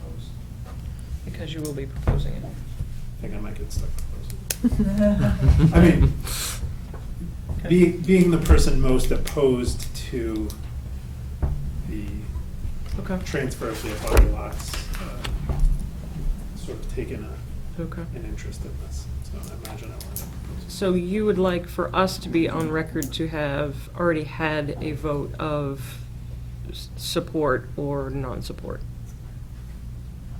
I think. I'm just Or trying to- removing that piece of language about transferring the land to About Concom. removing that piece of language, and I think certainly you could do that if you were to post a meeting for the night of town meeting. And because it is important to see that piece of property, to the extent that you would like to see that. I think there's time between now and town meeting to do so. And you're satisfied that their need to extend their house for the disability of their child, or their needs that way, they need the full 4,800, or could it be less? than You already voted on that. Yeah, they've Yeah. already- You guys in the decide. warrant, so. To be honest, I'm not really comfortable with any of these. I think it strikes a compromise that I can live with. I think So, I mean, that they is need- do they need to a make a genuine purchase of need. that? Whether it's This homeowner 4,800 needs it. square feet or 3,600 Yep. square feet, Same. I think They will depend a also- little bit and are on they- the septic results. Same. And so we They decided to go definitely forward with the 4,800. And again, With a fairly academic distinction, and that extra 1,000 square Right. feet was of nominal value, whereas the 1,000 square feet behind Well, the I Jeffries mean, and Johnson's so, but if this properties property are doesn't- if We nothing need of happens more to it- ecological significance, because the more you grant, the more it constricts that. Right. And So we the really- other it's reason very was rare, that Carl, when makes these the point that we have any orphan access pieces Right. came at up, all. they were supposed to be Especially in with people places wanting that to visit there was no interest I by mean, the town. I'm They was I'm doing understanding that. of where he wants more property for his particular kids to play, piece and does you know, because have it kids, I connects understand, but this is town Other property. conservation land, so it's very important But to he wants us. to also deal with these. Although it trees. doesn't Are cut the off. trees, the trees At are least on this property? The property No, behind these properties it doesn't cut off, it doesn't cut off, but it's still additional land I mean, that's with the fall, not it being might be held up in to conservation. trees. Right. Whereas, so these orphan pieces, that even the 4,800 Right. square feet probably should have never even I been certainly understand the discussed. I tree understand the situation, reason but why, I'm but inclined. Yeah, I'm it should inclined to have say never this been, it is should have open all town just gone property, you can go play on it. conservation. Mr. Jeffries, just so you know that if there is a tree that you feel is endangered that is on the town property, we've worked with other owners that you can, with permission, seek permission to remove that if there's ever any threat to danger to your property or to your home. That's how they came in Yeah. and learned everything. Right, okay. And Brett and What Karen did you and find out about I, tree the removal? Johnsons have also discussed that the abutter piece could be transferred and have some type of conservation or deed restriction on it. Now, it would be up to the Jeffries to determine if that's what they were comfortable with or not, but I think there are a lot of combinations and permutations that could be put together. I think for access, we honestly probably don't need the 40 feet, but I don't think that I feel comfortable giving up all the access. Yeah, it depends what you might have to go around. Exactly. Okay. So did you want to meet on the 30th? I think it makes sense. You'll have a look at it and then post the Or we meeting. can do that right, I can do it before, because I think we're going to be struggling for light. to do it on, you wanna try and do it this Friday, or are you guys gonna go a different day? Or do you wanna try and go afterwards if we still have light? You want to have light? No. So you'll have to post a Yeah. hearing for the night of town meeting. For someplace. 30th? 30th at 6:30? I'll talk to Diane. And I'll be flying back, so I don't know. Where to say it Be is. Back in time. So did you want to try to do a group meeting out there, or just hit it on your own? It's easy, we can just do it, you wanna do it right after this? Yeah, we Yeah, can try if for I- that. If I'm not there, I'll go on my own. Right, I mean, it's certainly accessible from the town parcel, so. Right. Okay, cool. Wait, Thank are we you. saying that we're doing that after? We'll do it after the 20th? 4:30. Yeah, the Friday, no, whatever this Friday is. The 20th? 20th. Yeah, 20th. All right, we gotta keep going, we got some certificates of compliance. Are we confident that we're gonna have a quorum for the town meeting though? I don't know. Sure. I'll be Okay. there. Okay, all right, thank you. Good point. Let's come back into some, so we did discuss already the Hartwell request for certificates. That's about the bounds, they need to set the bounds. Mr. Berger was right here. Yeah, so that'll stay on the list. Okay. 204-714, the Orchards request for certificate of compliance. That's McIntosh Lane. They're getting ready to go in to get the road accepted. I've been out there. Green had a big punch list. Everything's fine. They have their bounds up. Excellent. Okay, so can we have that and we can sign that? Well, if anybody wants to vote on it first. Who would like to make a motion about 204-714? To issue a certificate of compliance. I'll make a motion to issue a certificate of compliance for DEP file number 204-714. Second? One second. All those in favor? You're way too slow. Okay. Okay, there's that. Okay, I just have a and note to myself on that. The next is 204-773, a request for a certificate of compliance for 11 Concord. That is, I think, the last house that got in before the 50-foot. And this one that's got that huge stone wall, really wide stone wall behind the house. They did the as-built, it all came in, as they said they were going to be. They got the grass in, the grass is growing. Okay, great. Do I have a motion, do I have someone that would like to move that certificate? I'll move to issue a certificate of compliance for 11 Concord at 204-773. Second? Who would like to second? I'll second. All those in favor? Aye. Okay.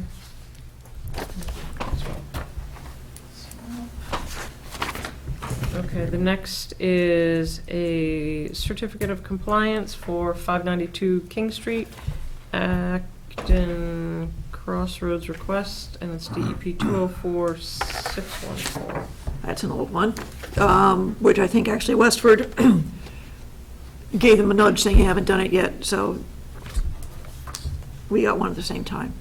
Okay. Everything's built, got the Good to go. as-built. Okay, can I have a motion, please? A motion to issue a certificate of compliance for 592 King Street, Acton Crossroads, DP number 204-614. Do I have a second? Second. All those in favor? Aye. Aye. We are passing on bylaw regulatory review at the moment. Land donation, U-17-200 off Forest. I That's the believe. one, I'll send you a reminder and a map, you guys can go look at that. Okay. Let's see. Your cross-country skiing. Oh, yes, the park and rec proposal. Okay, wait a minute. So, so Park and Rec proposal, use of conservation land for cross-country skiing program. Andrew, would you like to speak briefly on that? So yes, Park and Rec is looking to possibly put together a proposal to do cross-country skiing and snowshoeing on conservation land. They're going to be trying to work with LL Bean and another group over the next couple of weeks to set something up. In terms of like whether or not this would actually happen, it's very weather dependent. And if they can't get an organization to run it, that's also an obstacle. So if everything was to go the way that they would like, having an organization run it and having the weather go well, they would like to use some of our properties, only suitable properties, to run a program for the townspeople. Do you mean like rent skis and stuff, a little building? It would be kind of like if you've ever looked at a park and rec booklet of programs, it would be like a program within the You booklet that go you and could. meet there and like you bring yours. Okay, it's not as if we're like Great Brook Road Farm. think Oh, no, no, no, would no, no. have a little rental place with the. Oh, no, it wouldn't be anything like that. One thing that I expressed to Andrew that I think that whoever is proposing this should come in and present it. They were unable to come tonight. I think it's a great asset to the town. My only concern is insurance liability and parking. But I think whoever's proposing it can bring in, but I think it would be a good use. Mhm. Absolutely. And Alicia, we'll be able to make our next meeting on November Awesome. 6th. Okay. Okay. So if we can carry that over to the next meeting, Amy, if that's all right. Yep. And then lastly, let's go ahead, I think Andrew can bring us up to date with the tree hunt program proposal. Yes, so I know that I had briefly mentioned this at our last meeting, and we had, I had emailed out the program materials a little before the meeting, and we didn't really have a lot of time to review it. But since then, the group proposing this program has addressed all of our concerns that we had at our last meeting, so they actually submitted an updated Okay. thing here. I did have a chance to review it and think that everything's squared away, so. Okay. So you feel, so Amy, we can get back to them and everybody in agreement with that? That's cool, okay. Yep. Look forward to it and see if we can have some just memos or notices so the commissioners know when it is and what it's all about. I'm assuming it'll be in paper? Absolutely, it'll be very heavily advertised through social media, the paper. Did we want to take a formal vote allowing it? Propose it. I'll make a motion to permit the Littletown Tree Hunt program from November 24th, 2017 to January. Yeah, so it's for so we're proposing. Oh yeah, for this year, Just yes. 1 year, okay. As outlined in this document here, Oh, sorry, what was the end date? January 6th, 6th, okay. 2018. We won't leave that out. Okay, great. Do we have a second? I'll second. Cool. Okay, all those in let's just go back down to this real quick, and Did we do the Smith property eligibility request? we Did I miss it? Yes. it was approved for eligibility, not like. Of not what? bad. Not So just- funding. Yeah, not funding, but would be eligible.